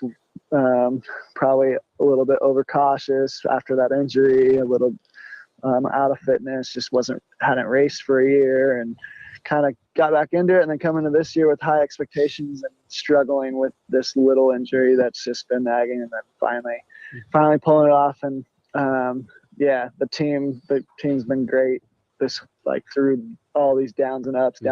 So I can't thank them enough, especially Barry Hawk. Yeah. I think watching your riding in the past few races where you've been putting your results where they need to be where people really expect you to be riding, you look like you've just been riding really comfortable. And even at the race when Trevor was leading, it still looked like you had it under control. Like you knew where he was. You weren't letting him get too far away. You were keeping it where it needed to be. So even if Trevor would have finished the race, you were going to be there to try to win the race regardless. So no doubt. I think it was an impressive race. I think you've been looking a lot more comfortable at the speed that you're running right now. And I think you're whatever you're doing, working. So keep doing it. No, I appreciate it. Appreciate all that. Yeah, it was kind of like that, honestly. I felt like when I was following, it was easy, and then when I got out front, I was gonna get away a little bit, and I tried for a little, and then we came to a bottleneck, and I got passed back. That was the third lap, and there was one muddy spot where in the middle of the track going into the PM only section, and I kind of hesitated because of the bottleneck, and just plowed through there and killed my goggles. So I lost my goggles all the way to that lap we were feeling, and so he got like a little bit of gap because of the dusty fields, and then we were able to just kind of push and get right back to him again, and coming to. We were in the middle of 2 to go, so coming to the white flag, I knew it was going to be a good race to the finish. And then unfortunately, I watched him clip a lapper, and it was kind of a split line on the hill climb over there, and there was a lapper parked over there, so I was a little bit shocked he went that way, but he went that way and clipped him, and then he was shaking his hand after, and we came down the hill after that, and he washed the front or slid out backwards. He was spun out backwards laying down, and I was like, okay, that was what I needed, because it was a hard track to pass on, actually. So when he did that, I was like, 1 lap to go. That was just when we were coming to finish, and I just was trying to put the hammer down. I felt good. I felt like I wasn't wore out. I didn't feel like drained. I just felt, I think emotion and adrenaline was running, so that helps too. So yeah, so it worked out. Oh yeah, it absolutely worked out. So going into Snowshoe, you're coming off of a win. Snowshoe was where your first previous win came from. I mean, you got to be feeling good. That's obviously a good track for you. I'm excited to see what goes on at Snowshoe, because like right now, the class is just it's such in a weird state, I believe, with everybody. You got people coming in, for sure, people going out, people racing with injuries, people coming back from injuries. I don't really know what to predict, but I do know that you're good there. You were good at the Penton. You obviously won Mason Dixon. I mean, it looks good, man. It looks good. Yeah. Don't jinx it. But I like that place. Snowshoe is one of those races. It depends on how they set it up too. Sometimes we go there and it's pretty dang gnarly, and weather makes a difference. So sometimes we have a really gnarly track that's good old fashioned snowshoe, and then sometimes we have nothing. It's kind of a faster, rocky track, I guess. So it depends on what we get, but I typically like both. So if that mountain, something about it, I usually enjoy it. Last year, I broke my pinky. I broke my pinky here at Mount Morris, actually. Oh. So that was 2 weeks before I got surgery. It was 3 weeks. So I got surgery at 2 weeks, and then I still raced Snowshoe. And it wasn't the best. I ended up like 6th or 7th, but like I was pretty happy with a broken pinky, and so could go there, do that, then hopefully be healthy in 2 weeks and see what we can do. I know Ashburn's good. He's the one who's trying to get caught up to Ben Kelly in the points, because he's the only other one who's been consistent each race. So he's the closest one in second. I think Bollinger was third, but he might have lost a little points the last 2 rounds. I know Ashburn's good at Snowshoe, so he'll be hard to beat too. So right. Do you know if you're on the first row or second row, where you've been out so much? Yeah, I don't even know what I meant. Actually, I think I'm ninth. I'm ninth in points now, so second row. Okay, so that's good. That's a good place to be. Yeah, good place to be. No, everybody likes that. Everybody likes that second row. Yeah, no, it seems to work out. I mean, I don't know if it's 5 or 10 seconds. I think it's 5. Can't remember. 5 or 10 seconds, they start you separated, and it's pretty easy to make up that gap quick, and then you're with them guys anyway. So it's not way different, because you still general finish where you're going to finish. 5 seconds is 5 seconds. So unless it's 10, but still 10 seconds is like at Snowshoe, that's like one little mistake. So yeah, right. But after you guys have been racing for 3 hours. Could you imagine, like, if you're on the front row and you're leading and the guy behind you in second was on the second row? That's got to be such a demoralizing like thought. Like, man, I have to get away from this guy by 10 seconds to win. Yeah, for sure. No, I've never seen it actually come into like huge play for the win, but it always comes in play for like a few positions here and there for other people. Yeah. Right. But yeah, I've never actually seen it come in play for the actual win. But yeah, that would suck to be like to actually win it but not win it because 5 seconds or 10 seconds just in time. Yeah. Yeah, I agree. I don't think I've seen that on the dirt bike a side. bad place to be. No. Yeah, right. ATVs have. Yeah, I've seen, it has happened on the ATV side, but Brian Wolf did it like 3 years in a row. Yeah, Brian. Yeah, and it was a very close margin too, wasn't it? Yeah, it was super close, and every year it was when they had the big money payouts, and every year he switched brands of bikes. And you would see them flying into the finish line. Yeah, because it was like trying to get there. Just in time. Yeah, not slowing down to get through the finish line at all. So it's not impossible. You being on row 2, that could make it a little bit nicer for you to have some cushion. Yeah, a little bit of cushion. Yeah, no, for sure. Yep. I'm not sour about it. I'm just happy to be back in the top 10 from missing those races and having a couple races where I dropped out because I crashed out. So yeah, I'm just happy to be back in the top 10. And I know this year's been weird. There's a lot of people in and out. Just me and Strang. Just I don't know. We're waiting on Stu and now Ben Kelly and Johnny kind of wild to see Ben Kelly still high chance of winning this thing. It's insane. missing 3 rounds. So yeah, pretty crazy. Yeah. I was going to ask, do you know if Ben Kelly's coming back, like by any chance? So he actually texted me today, telling me good job and everything. And I spoke to him a little bit. He said he's healing and it's slow, but he's feeling progress every day. That's good. I'm assuming what I hear the plan is just after summer break. So he's got a lot of time really because our summer break's pretty long. It is way too long. So it's kind of dragged out, but yeah. If that injury had to happen, I mean, it happened in a good spot for him. So I mean, with that points lead, I mean, he could. No one wants to. He could have maybe waited 1 round, but still, no.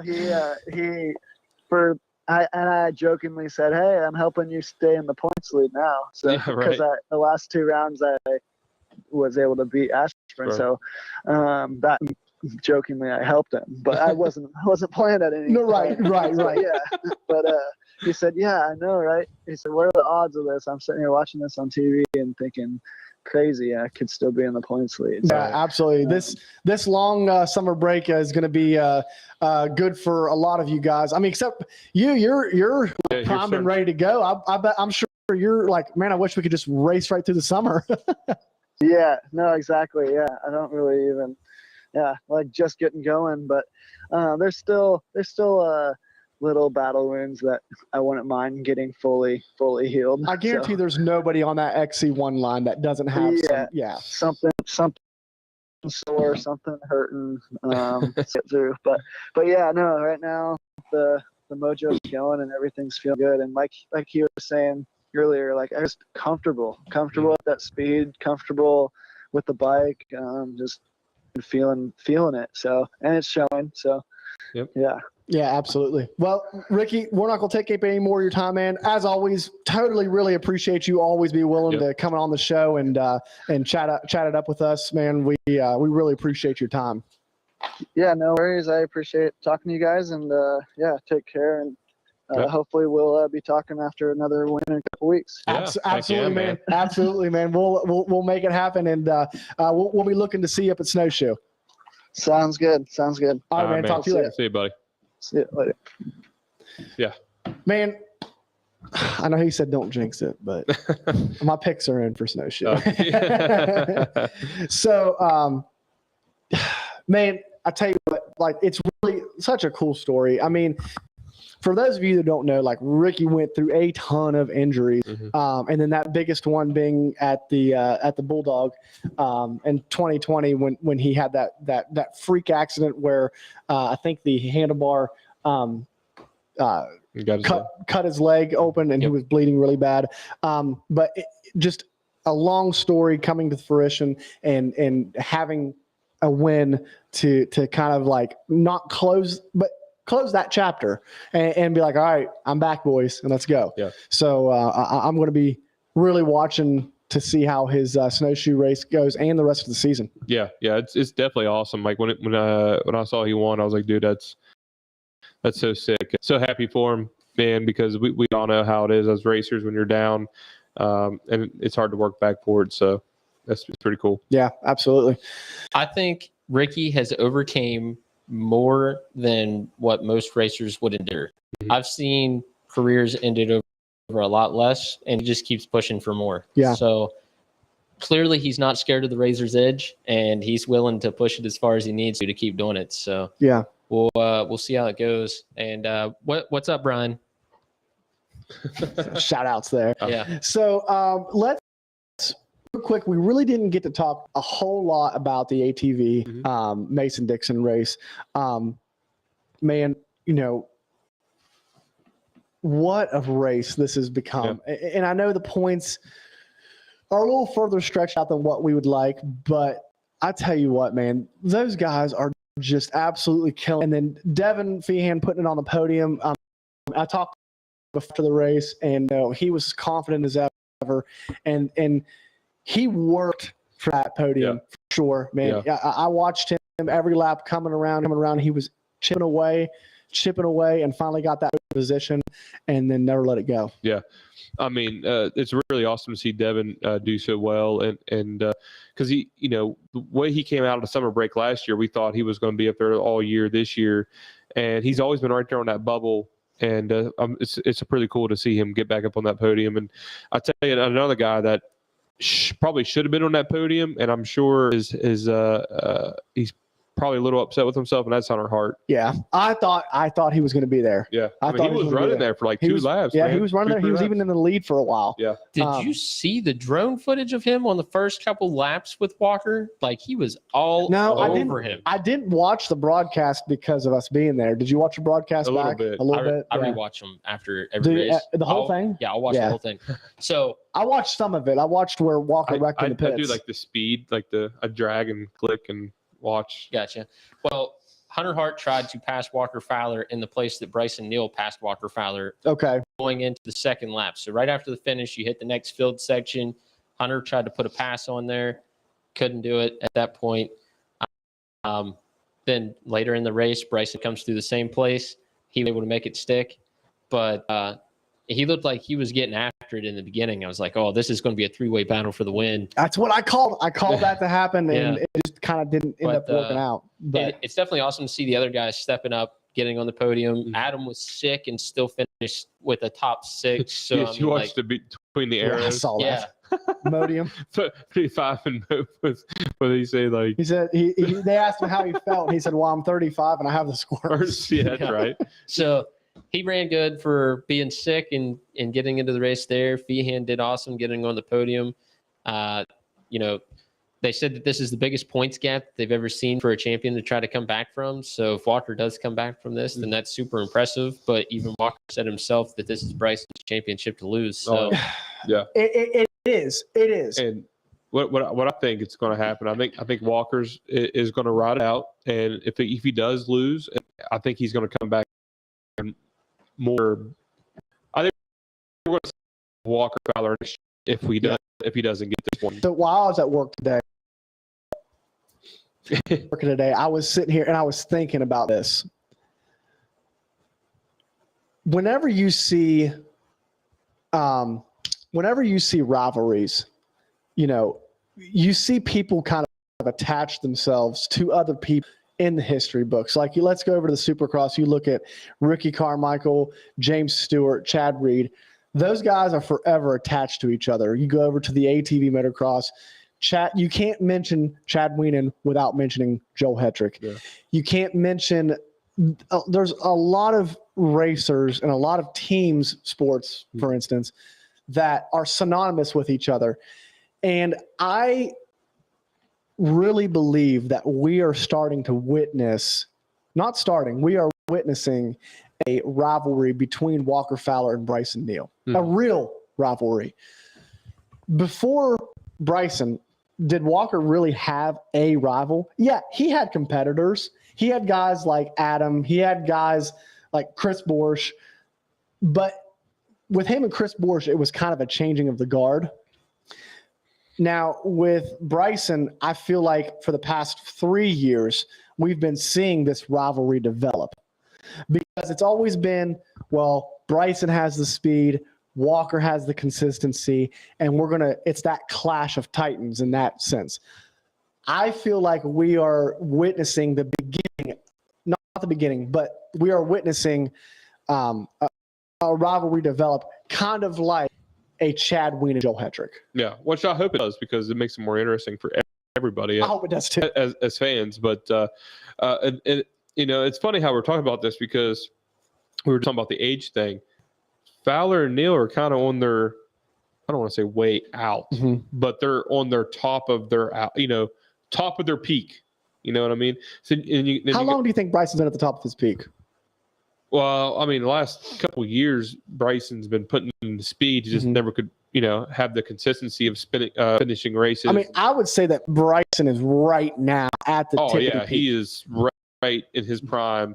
Do we think he actually is at this game right now, though? Yeah. I feel like man, if you go higher, how could you go any freaking higher? I feel like if anybody's going to find any more speed, hole shots? Yeah. If anybody's going to find any more speed on that track, though, it's got to be Bryson. Yeah. There's been multiple people on the line with him that said he has the pace that nobody wants to run. Yeah, well, the dude can come from like 7th to freaking 2nd in one lap. It's like, how does he do it? I'm glad you worded it the way you were, because it's absolutely true. Whenever you've heard Walker will run this fast that nobody can keep up with, nobody can run this. No. And right now is the first time I've heard you say it. I've heard several people say it. They don't, like, who wants to go that fast? Right. It's like Bryson will line up and be like, all right, boys, who wants to go? Who wants to go this fast? And it's dude, the speed is just so unbelievably fast. Right. We are, but with that being said, this year he's been unbelievably consistent and unbelievably smooth, and I don't worry about a breakdown. I don't worry about him cartwheeling and hitting a F-150. I mean, it seems like the package has finally come all the way together. So let me rephrase when I say, do we think he's at the top of his game? I think he's at the top of his game with everything together. I think that he has more speed, but he is matured enough to know that he doesn't have to use all of it. Yes. Right. So there's a lot of times that I see on the track where I'm like, man, I feel like he probably has more, just because he looks so in control at that speed that I feel like he may have actually slowed down a little bit from last year. Yes. I think he has slowed down a little bit to be more consistent, but he looks physically stronger. I think when we talked to him, I forget how much weight he said that he's put on since last year. Like, dude, the bike starts kicking out, like a little bit more lead in your pants doesn't hurt keeping that bike under control. Yeah. And he just doesn't look like he's pushing. He's riding at that speed, and he just looks so in control with it. Yeah. Where some of the time you see on Racer TV, you watch some of the guys that are running his speed, and you can tell that they're pushing a little more to run that speed than what he is. There is some places, though, where obviously Walker is super match his speed on some of that stuff. But for overall the whole season, I think Bryson Neal has backed down his speed a little bit, brought that when more, he needs to. Yes, he knows when he needs to bring it out. Yes. Yeah. So I think he's done that, and I think it's been a maturity thing over the last couple of years of having just stupid things break and just bad luck and saying, okay, has a solid team behind him. Yep. Now, if there is anybody that can come into a 2023 season and match it and level himself up, that's got to be Walker. Yeah. I mean, Hunter would be the next guy. Or If he- Devin. Devin's coming, but I think Hunter is the next guy to get that extra speed to run Neil's pace. I'm going out a little bit further than you guys. All right. As far as ability on the bike and being able to push himself to a speed that could be Bryson. It is. John Glada, he's got so much skill with being able to move the bike.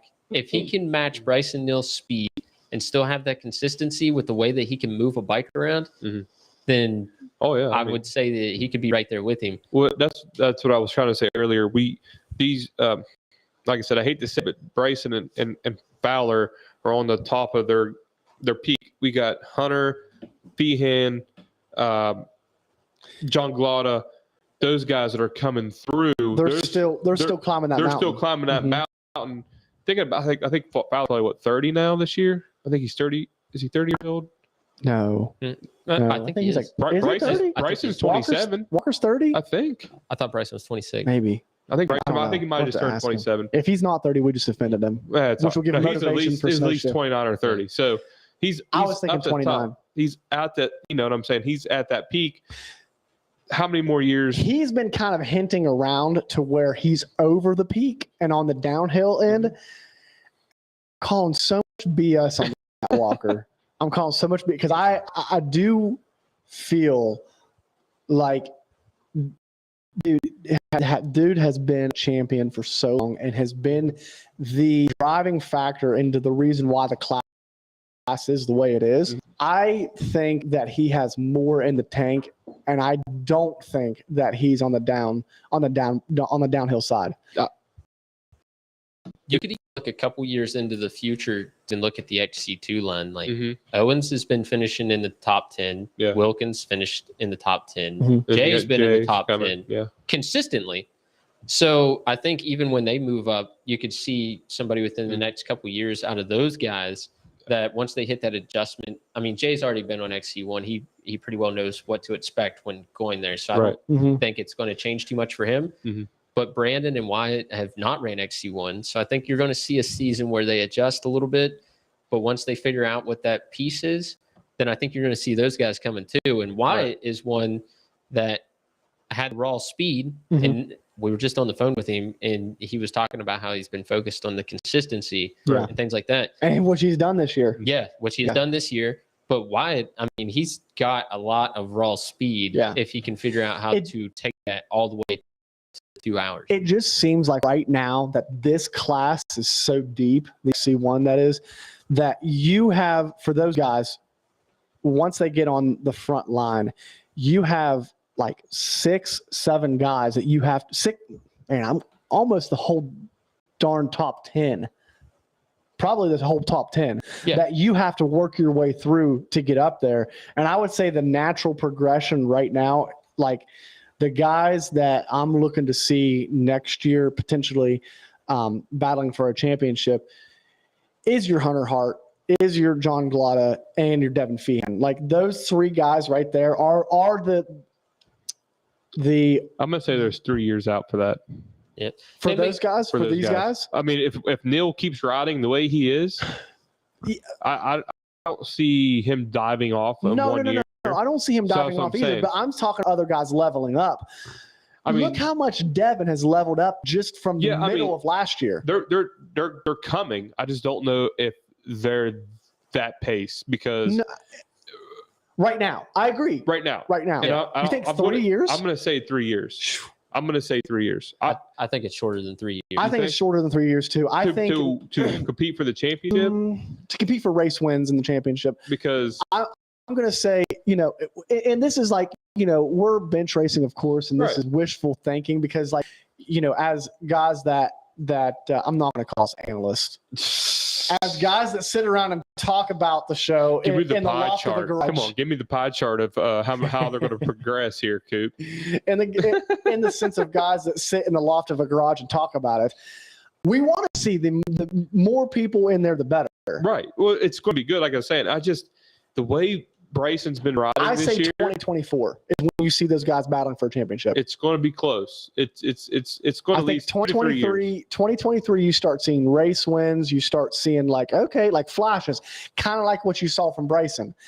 It's just consistency. Yeah. It's like you start seeing before you see the consistency. I think you start seeing flashes, unless somebody like Walker that just walks into the sport and is consistently a flash. Right. Well, that's the thing.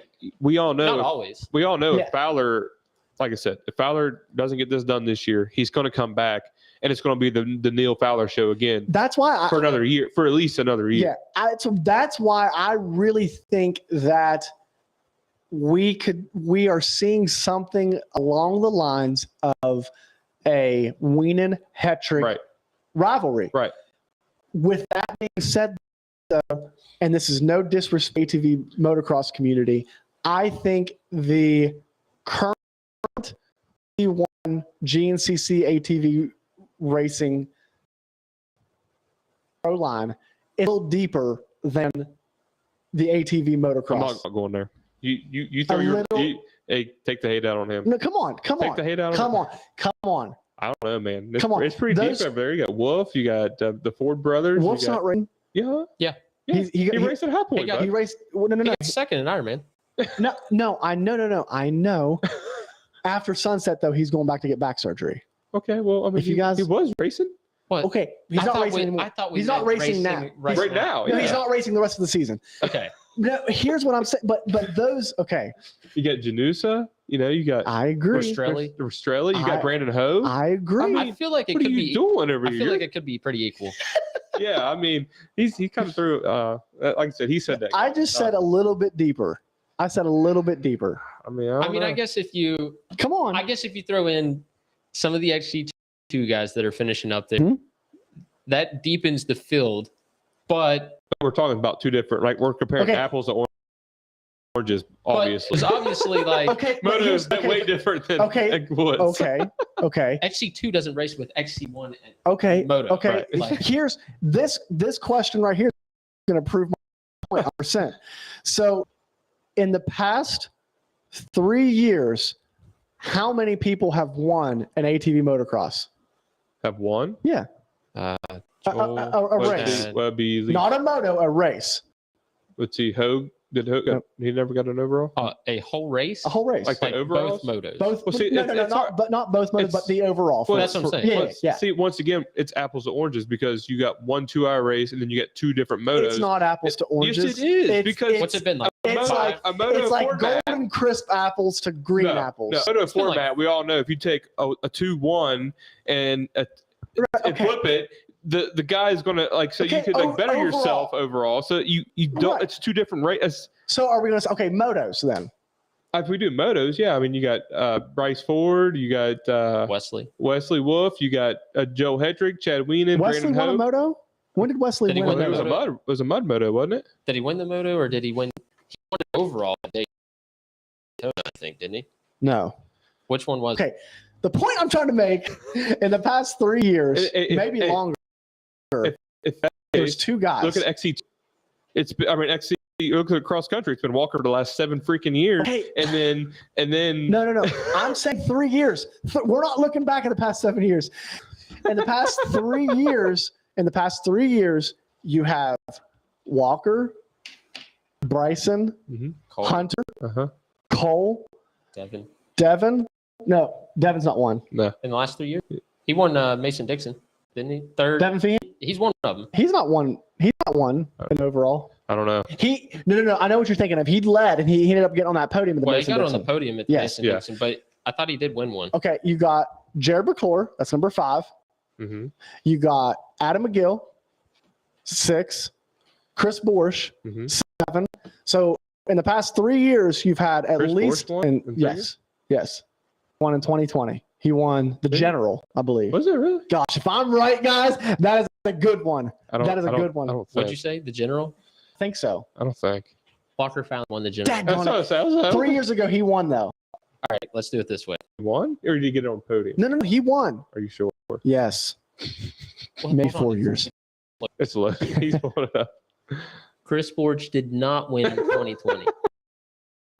I think it was 2019. Okay, 2019. That was 3 I years came ago. on Camp Coker. Camper, thank you. 2019 was 3 years ago. 2019, What year are we in? 2020, 21, and We're Chris 22. Borch. 22. Okay, we're not incomplete of it. All right, Chris Borch. 2019, he won round 4 at Camp Coker, and then he got a third and a Okay. third and a second. With that being said, at least 7, right? Yeah.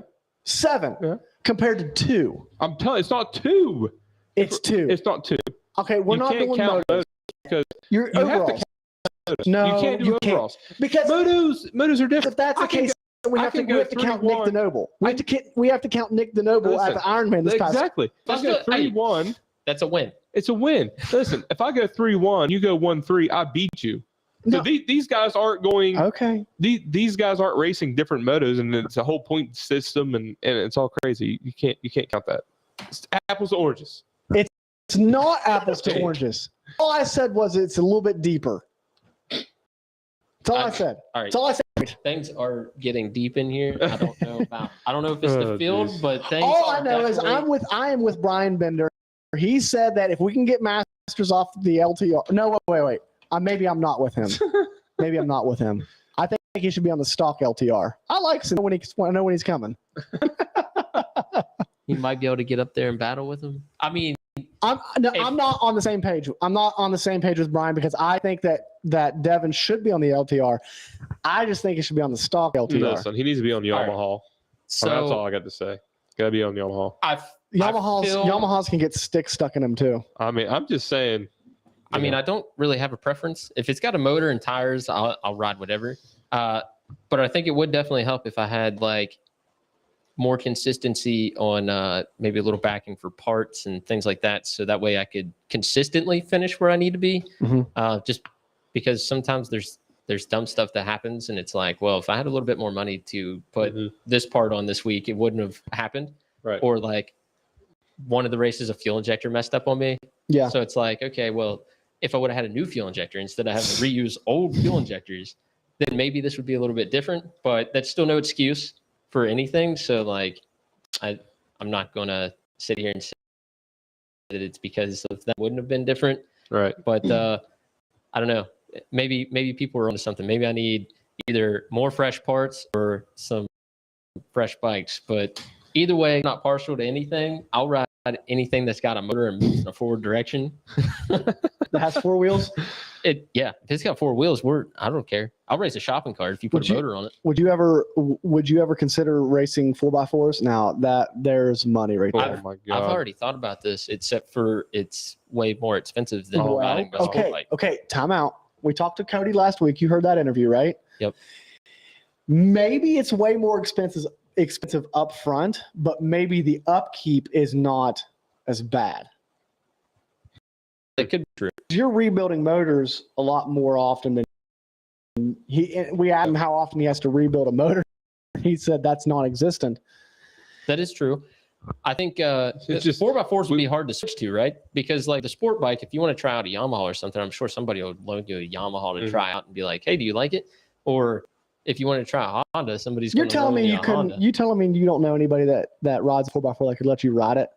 You're telling me with the luck I've had on Suzuki's that somebody's going to actually willingly hand me a I was 4x4? gonna Well, say, if not 4x4 now. Good God! I mean, don't just I was air it gonna out say- there. If somebody had a 4x4 and they wanted me to try it, I'd definitely try it. Yeah. I can't qualify at Mountain State, so I mean, if I had one that I could try out there, then it's sure. maybe Let's that's try your key to beating McGill. Get a 4x4. There you Get out go. in front of him, and he can't pass you. Wait for a mud race. Line up in pro class, wait until we get to the first turn. He sets up sideways. I just crush the front Crush of the bike. right over. It'll be like a monster truck. Oh, It shit. would be. Hey guys, I got a quick rant, real quick. Okay, let's do it. It's not the rant that I told you about earlier. Uh-oh. Oh, dude, can we do that one though? No, well, we'll see. Well, All we right. definitely need to do that one. He started that one for the Listen. show. Yeah. All I got to say is, It was how much of an old man rant was that one? oh, I was waiting on him to pull out his New Balance and his jorts. all right. So I go to sign up, right, Mhm. for the stupid GNCC Listen, race. I just he's raced. gonna dish the GNCC series, I and am. we're gonna get in I trouble. don't care. You're gonna be I don't blacklisted. care. Listen, We already are blacklisted. Remind me after we the can't even get on the website half the time. Anyways, Remind me after this to tell you what he did at the John Penton. Oh yeah. Anyways, all right. So I go to sign up, right? I go to sign up for my race on Sunday. So they asked me for my AMA card. Well, I had my boy's 23, like my new one, his new one, but I must have forgot to switch mine out. So I had mine was out 22, but I had my new one. I just same number and everything. So she wouldn't accept it. Man, it's the same number. Can you just type it in and I get you? I'm sure. Wait, what? They wouldn't accept it? No, they wouldn't accept it. So I need my card to register. Must be like, nice. I just write down the Must same be number, nice, yes. and then I know when I redid the right, card, and that's what I did. So I just write down the date. That's what I did. And they didn't take it? No, she's like, I need to see your card. I'm like, and they were doing it to a bunch of people like when I was around. So then I didn't have the new card with me. So then I was like, well, shoot. So she's like, well, can you pull it up on the AMA? So then I'm trying to get service, logging in, trying to find it, got it. All right, went through all this trouble, right? Didn't even get my name right. No, I'm AKA Brandon Jenkins. Shout out Brandon Jenkins. You did pretty decent. Freaking like so because I come all around. I was like, hey, your transponder's not working. I don't know because like when I pulled into my pit stop, Coop's helped getting gas and water, and she's trying to mess with my transponder because she acted like it was not working. I don't know. I came off and she's like, oh, hey, you're Brandon Jenkins, by the way. I'm like, what? Yeah, we figured it out. Don't worry. So all that process, I was there for like 30 minutes trying to get this auto freaking sign Side up. Like, note. come on. Side note. Pit crew. Yeah. Right? I'll give it to you. I mean, I'll give it to you. you looked at me surprised when when I popped up on like 3 or 4 different parts of the track. Yeah, you're just lucky that someone loaned you a pit bike. I don't think you're technically supposed to be doing that, but No, you're fine. It was an e-bike. Yeah. yeah, it was an e-bike. Yeah, that's what I meant. 125. But I'm just like, after all that crap, you can't even get my name right. I'm just going. Listen, series, or that it was just a misunderstanding, You know what? Fix it. and we Okay. would gladly accept to be on the website. Yeah, I mean, we'd love to be on their website. I don't think. You guys got any rants? I mean, I can't say anything. I race most of the nationals, so like, Yeah. You they guys might don't have sabotage no it. problems in your life or anything? Like What? Like anything they ran Well, about? oh, like outside Like, of racing? well, I mean, gas prices right now, everything. oh everything dear God, don't get me started on that. No. $4.99. Mm-mm. Makes That's Jesus. that's a black hole. Jesus. I'm going to the CMA Fest this Are you? weekend. That'll be fun. Yeah. Yeah. I got one. Yes. Have fun paying for Rodney gas. still hasn't pre-registered for snowshoe. That's right. You know what we Okay. should do? We should register him and just pay for his entry fee, Yeah. and then you know. Ooh, wait. Okay. Listen to him. He's If like, you did, what would you sign me up for? Do you want I to don't- run the morning or? I'll the just afternoon? sign you up for freaking trail rider. I don't Do you care. want the whole experience that's the of thing. snowshoe, or That's do you the want thing. half I've of the always experience? I mean, since you ask it like that, Do you I've want to? always wanted the whole experience. I was gonna do it last year until he decided to wrap around backwards. Excuses. ran He could have been riding. So why don't you Last year. Yeah, you could have ridden. You big sissy. I did go to it. Yeah, see? You walked around, so obviously you could. Ricky raced snowshoe 2 weeks after hand surgery. And he broke his so- pinky, Ricky bro. is getting paid to do it. No, he's not. Oh, my What? he is. Well, What do you mean? No, he's I not. was like, what's that matter? listen, He still had to ride with the pain. 99.9% of us don't get to race that race. You got to be a special breed to be dumb enough to do this. Exactly. Are you saying you're not that breed? No, I am. He's lost his edge. He's lost Yeah. his How edge. old are you now? Huh? How old are you Yeah. now? I'm 33. He's the That's guy. the problem. Yeah. Yeah. He You needs start this. thinking too much. He needs some Yeah. test booster or You something. need to stop thinking. Some test booster. You start putting me on medication. And You've hit that age, sir. All right, we'll sign you up for Vet B. Yeah. And just go out and have fun. You don't see, have to. that's the thing. He says, The reason I'm telling you this is to get your ass on the line. see, here's the Go. I know you're going to race, so just race. So there. see. Get you there. He tells me, "Oh, okay, Doug. Listen, that's not a fair point. That is fair. That's fair. That counts. Rocky Mountain money counts. Listen, I don't wait. consider it getting paid when you're coming out on the negative end. So, hey, am I going to get It's screwed fine. out of my Rocky Mountain gas car since Brandon Jenkins and I'm not Brandon White? You're probably I don't going to know. get screwed out of your Rocky Mountain car for dishing the I think GNCC series. the problem here. All right, I found Rodney's problem. He's looking at the negative and not the positive. Exactly. You're getting Rocky Mountain money. So instead of saying that I'm coming out on the negative end, you got to look at the No. positive that's come Listen. back. Listen, you get 2 gallons of gas. $20 is $20. You're right, It's Doug. fit, isn't it? Movie reference. Yeah. Oh, I Yeah. gotcha. Not a movie reference. It's like a viral But- video yeah. reference. Okay. We Gotcha. get it though. Yeah. We get the point. This has been a fun I'm just show, saying. guys. That I means- like this stuff. If you guys like this style of ranting, just like, We're going to get a bunch of booze.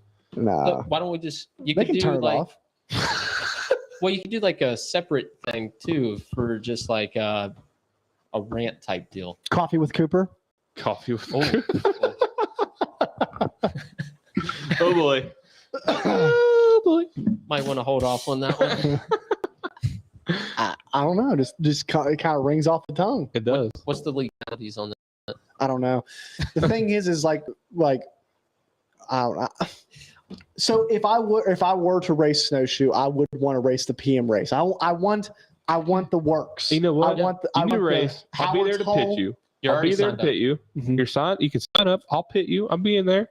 We can throw the quad in the back of a truck, and we can just do it. You're already going. Yeah, I am Your going. bike's ready. Yeah. It has been ready since last year. Those It's tires. ready. It's ready. I- The tire's going to be destroyed anyway, so it He had doesn't a- matter. There was a blade of grass from here to his mom and dad. Listen, he Just race. wait. What, Doug? He's not. He's gonna not want to do all the way up the blue flag. Then, yeah, that's a good point, Doug. That's a good point. It's the everything up to the race. Because like when we were there Saturday, I was like, man, that dirt looks nice out there. This track looks nice. The last two Mason Dixons that I rode was a dust fest, and then that one last year was weird, wasn't it? It got super deep. It was super dusty in some spots, but there was enough moisture in other areas that there was actually mud on the track still. So, But wasn't that one like so like They train say, tracked? well, like you would hit berms, and they weren't really berms because you just blow right through them. And it was So They got rough, didn't it? Real deep and rough. real deep, Yeah, rough, got train real tracked, deep, G'd rough. out, like all the above. you And could I had a Great track on Sunday. yeah, you did. You know, cleaned out the track for him. Yeah. So. You had a good track. we had a great track. Yeah. So But like I said, once we got that first lap through, we got the line in where it needed to be instead of where it was Mhm. previous to us racing, Mhm. and then it started going real smooth. You Yeah. see how you got us off the topic of him racing. Yeah, I know. looking ahead to snowshoe, what bike are we racing? Dusty said, "You and him vet B. Let's go." Let's That do would it. be fun. Let's that'd, do it. That'd be fun, Dusty, because I owe you one. Yep. See. That's true. Yep. So And you didn't beat me by 10 minutes. So how about you get the bike out, go put in I some mean, laps. and- somebody's got those results somewhere. We could find out what the actual. Listen, I think he beat me by like a minute. Well, 'Cause he didn't even have him pull up results archive. Who? Mountain State. yeah, we got. Isn't that the race it was for? Yeah. All right. I'm sure he's got it somewhere. So you want Richie to get Richie to This go is find important the stuff. He's probably listening. Yeah. Richie, if you're listening, look up Brewston Mills 2019. I'm He was sure- a racer. Bet B. Okay, Dusty, do you have a picture of the results? Maybe he has a picture of it. Maybe. Cooper probably I'm just does. saying, Richie was a racer. He would understand. I'm just saying, Dusty, when you show up with some gear, because I don't know. I can't know. It's all right if you wear That gear, you're but if gonna- you look like a redneck out there, I don't know that you're going to blow our doors off that's the whole point. in jeans, boots, and a cutoff. That's the whole point. It makes it way better. I'm just saying. At least he's If somebody comfortable. comes At out, least he's comfy. Yeah. He was comfy. he I doesn't mean, even have to change to go to dinner after the race. so the thing was, yeah. No, you're right. You're right. That's a good track, though. That Brewston Mills track is probably my favorite track. Yeah, I almost died there once. Oh boy. My throttle got stuck wide open. Ooh. Yeah, it's actually not that far off of. See, those weird things always happen to him. What I wasn't that far off of Walker and Jay Shad either.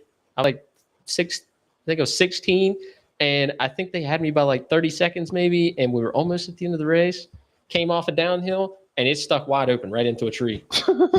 All I remember is I was wide open, And then I woke up on the track and I was like, man, where's my bike at? So it was just a reminder. Oh, okay. Okay. But you were saying looking forward to snowshoe. Looking forward to snowshoe.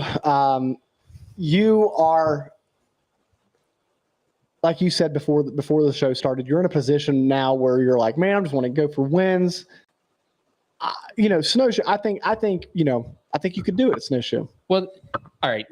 So I don't want to sound too confident, but I feel that I have the speed to do it based off of where I've ran this year with some of these guys. I just need to be able to put it all together to be there at the finish. So I need to get rid of who gets a stick stuck between their axle and their exhaust and airbox so bad that you had to flip your bike upside down to pull it out. How does that even happen? So if I can get rid of that stupid stuff like that, I feel like I have the speed to do it. I just need to bring it all together. And with that being said, there's a lot of fast guys, so it's not easy. Oh, it's a fast class. Yeah, it's not easy to do it. And even your college A guys and your vet A guys, those guys are on it every week. Mm-hmm. So it's not an easy task, but I feel like it's not impossible for me to be able to do it. Do you know what row you'll be on? I don't. I know one year I started on row 6, and that was pretty cool. I got a question. How come they don't post the overall outside the top 20? I would like to see that. Mainly for fantasy purposes. Usually because you draw stakes, so it's not based off of what overall number you are at that point. Just the first 5 rows, top 20, and then I think it's based off of class from there. Is it? Okay. Yeah, so your pro am guys and your A guys start getting mixed together. But okay, gotcha. Good show, guys. Yeah. Yep. It's been good. It's been good. Fun. I like this last, half an hour of ranting. Yeah. It was a good show. Man, I tell you, Wyatt Wilkin, great job, man. If you're still watching, if you're still hanging with us, man, we appreciate you coming on tonight. Yeah. It was a great time talking to you, learning your racing history. And, man, just keep doing what is going really good. And excited to see what you do. We got 2 weeks to snowshoe. Yeah, 2-week break. There's a week in between. Yeah. Next week we're going to be doing a kind of not a motocross show, but a little bit of a motocross show. It's going to be more moto than anything. We'll go ahead and throw it out there. Okay, so High Point is coming up next weekend, Father's Day weekend, and Vincent Harrison and his mechanic, Walker Taylor, right? Yeah. Walker Taylor. Sorry, Walker. I kind of forgot your name. Walker Taylor are going to come in studio, and we're going to talk to them, talk to Vincent about his riding and what's looking forward to High Point, and talk a little bit of GNCC as well, and maybe try to get Vincent out for a GNCC. I don't know if he'll be up for it, but we'll try. So, I mean, we've seen other guys do it, so yeah. So you could always use that to your advantage. Yeah. Brandon, you want to get into it? We can. Everybody ready? Go ahead. I'll find a song. All right, guys. Thank you for listening. If you can, please share. I know it's a little late in the video. I always forget to say share, but share, please. This is a natural, steady growth. It is. We appreciate you guys coming on the show. If this is if your first time watching, if you came because you wanted to see Wyatt Wilkin on, it's the first time watching the show. We appreciate you guys coming on. It's very good. If it wasn't for you guys, we also obviously wouldn't have a show. And if it wasn't for the sponsors, we definitely would not have a show. What we're doing now and able to do. So if you're going to support us, support these sponsors, because that's what keeps us going. So guys, Gut seat covers, they're amazing. Greg there is awesome. He does amazing things for us. Gives us a bunch of giveaways. The seat covers are great. All 3 of us run them. I mean, I guess it rips the pants right off of Devin over there. I have a pair of pants with a hole in them. Yeah, it's grippy. Listen, I was going to say it. I bet you it helps the arm pump. Oh yeah, don't have to hang onto the bike so much. You barely even have any pressure on the handlebars. It just holds you right there. Good advertisement. It is very good. So guys, and buy you guys yourself a good cover or play our fantasy to try to win one time. Great right over there, customized. They do anything you want. So Steel Silvers, guys, our Coop runs them on the mountain bike and the four-wheeler when he ever rides it. That's very never. So But Still Savers guys, they're awesome. Mason over there do a great job. Different collars, different things, bike, ATV, UTV, hands, foot pegs. That was something new. So stand by if you're a Still Saver guy. Something new's coming on there. So stand by for that. But save 25% off of the capital S split line, right? 25? Capital S. That's right. And guys, Sunstar Shannon sprockets, they're the best. If you want reliability, that's what you need to run. Not only are they the best, you could not ask for a better rep. Right. Doug Kirk, the man with the plan. The man with the plan. Is the guy that you need to have on in your corner. That's right. Can you get him on the show like soon? Yes. I want to learn about his Vegas to Reno journey here because I would like to do that sometime. We'll have to get him on after that race. Yes, Or true, before. true. But we are also planning what we are going to call over the summer break. We are going to do a what do we call it? A sponsor shout out show. Yeah. To where we're going to have spotlight. Sponsor spotlight show where we're going to have all of our sponsors come on and talk. And Doug will be one of them. Doug, I have not told you about that yet, so you're going to come on the show soon. Be ready, Doug. Be ready. But so yeah, guys. Hey, what are those sprockets made out of again? Case hardened steel. That's right. Oh, he got it. You got it. Finally. Doug, I'm pounding it into him, pounding it. So, and guys, XC Gear, if you guys want to take out some arm pump, some vibration, amazing products over there. Mountain bike, mountain ATV, dirt bike. Mako 360, Hammerhead 360. Yep. Let's go. Customizable. If you want to Accessible. win one, if you want to try to win one, we will be giving a Mako 360 away to a random player of the split line off-road fantasy For snowshoe, right? for snowshoe. Yep. Yes, you don't even have to win. You just got to You play. don't have to win, Devin. You just got to enter. All Devin, you you gotta can do is just enter. you can just enter, Devin. Maybe I have better luck with that than what my finishes are. What are you running right now? What? In fantasy? No. No. Oh no. On your handlebars. What do you mean on my He's handlebar? running stock. He's running the stock one. Are you running No. flex bars? Anything? No, I run Pro Taper with stock 5Z handlebar mounts. Jesus Christ. Yeah. We need okay. Yeah. We need to I was gonna fix say, what do this.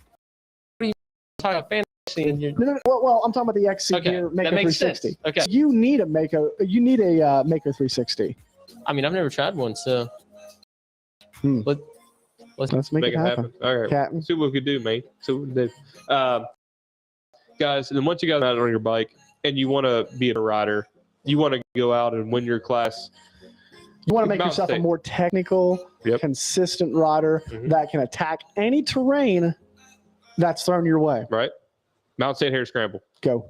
And if you guys want a cool split line shirt, if you guys want to get it from us, if you're at a racetrack, if you're at a Mountain State, This Get a shirt. shirt right here, this sick shirt, is going to be in the Mountain State Hair Scramble merchandise booth. Yeah. You're going to be going home with one too, so don't Yeah. let me forget that. nice. Yeah. I wore my other two already, so I didn't have one to wear tonight. that's all right. That's okay. Now you will. You have one at home. This is your This- shirt. This So- is for split line gear. Every day of the week now. yeah, we have so many different designs. I could make it all the way through snowshoe.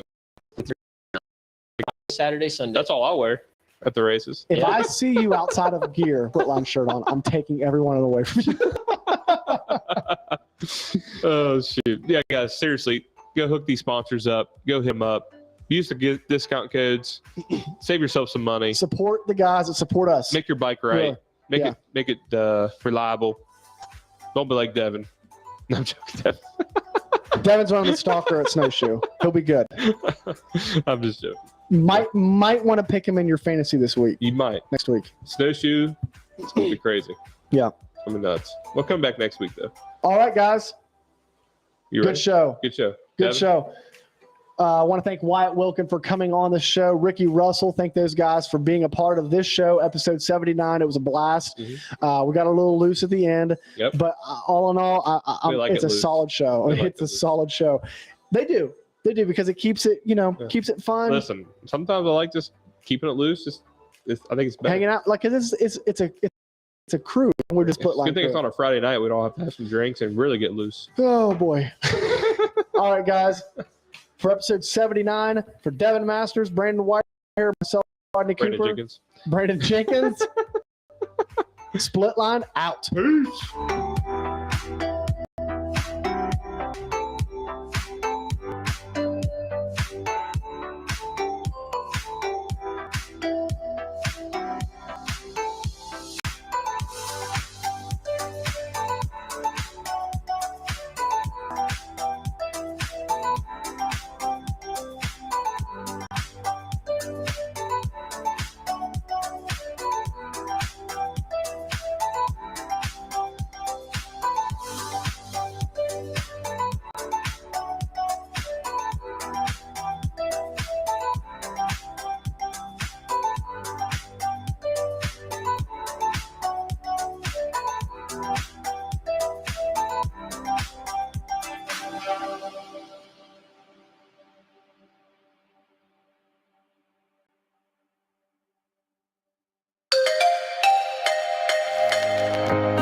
Houston.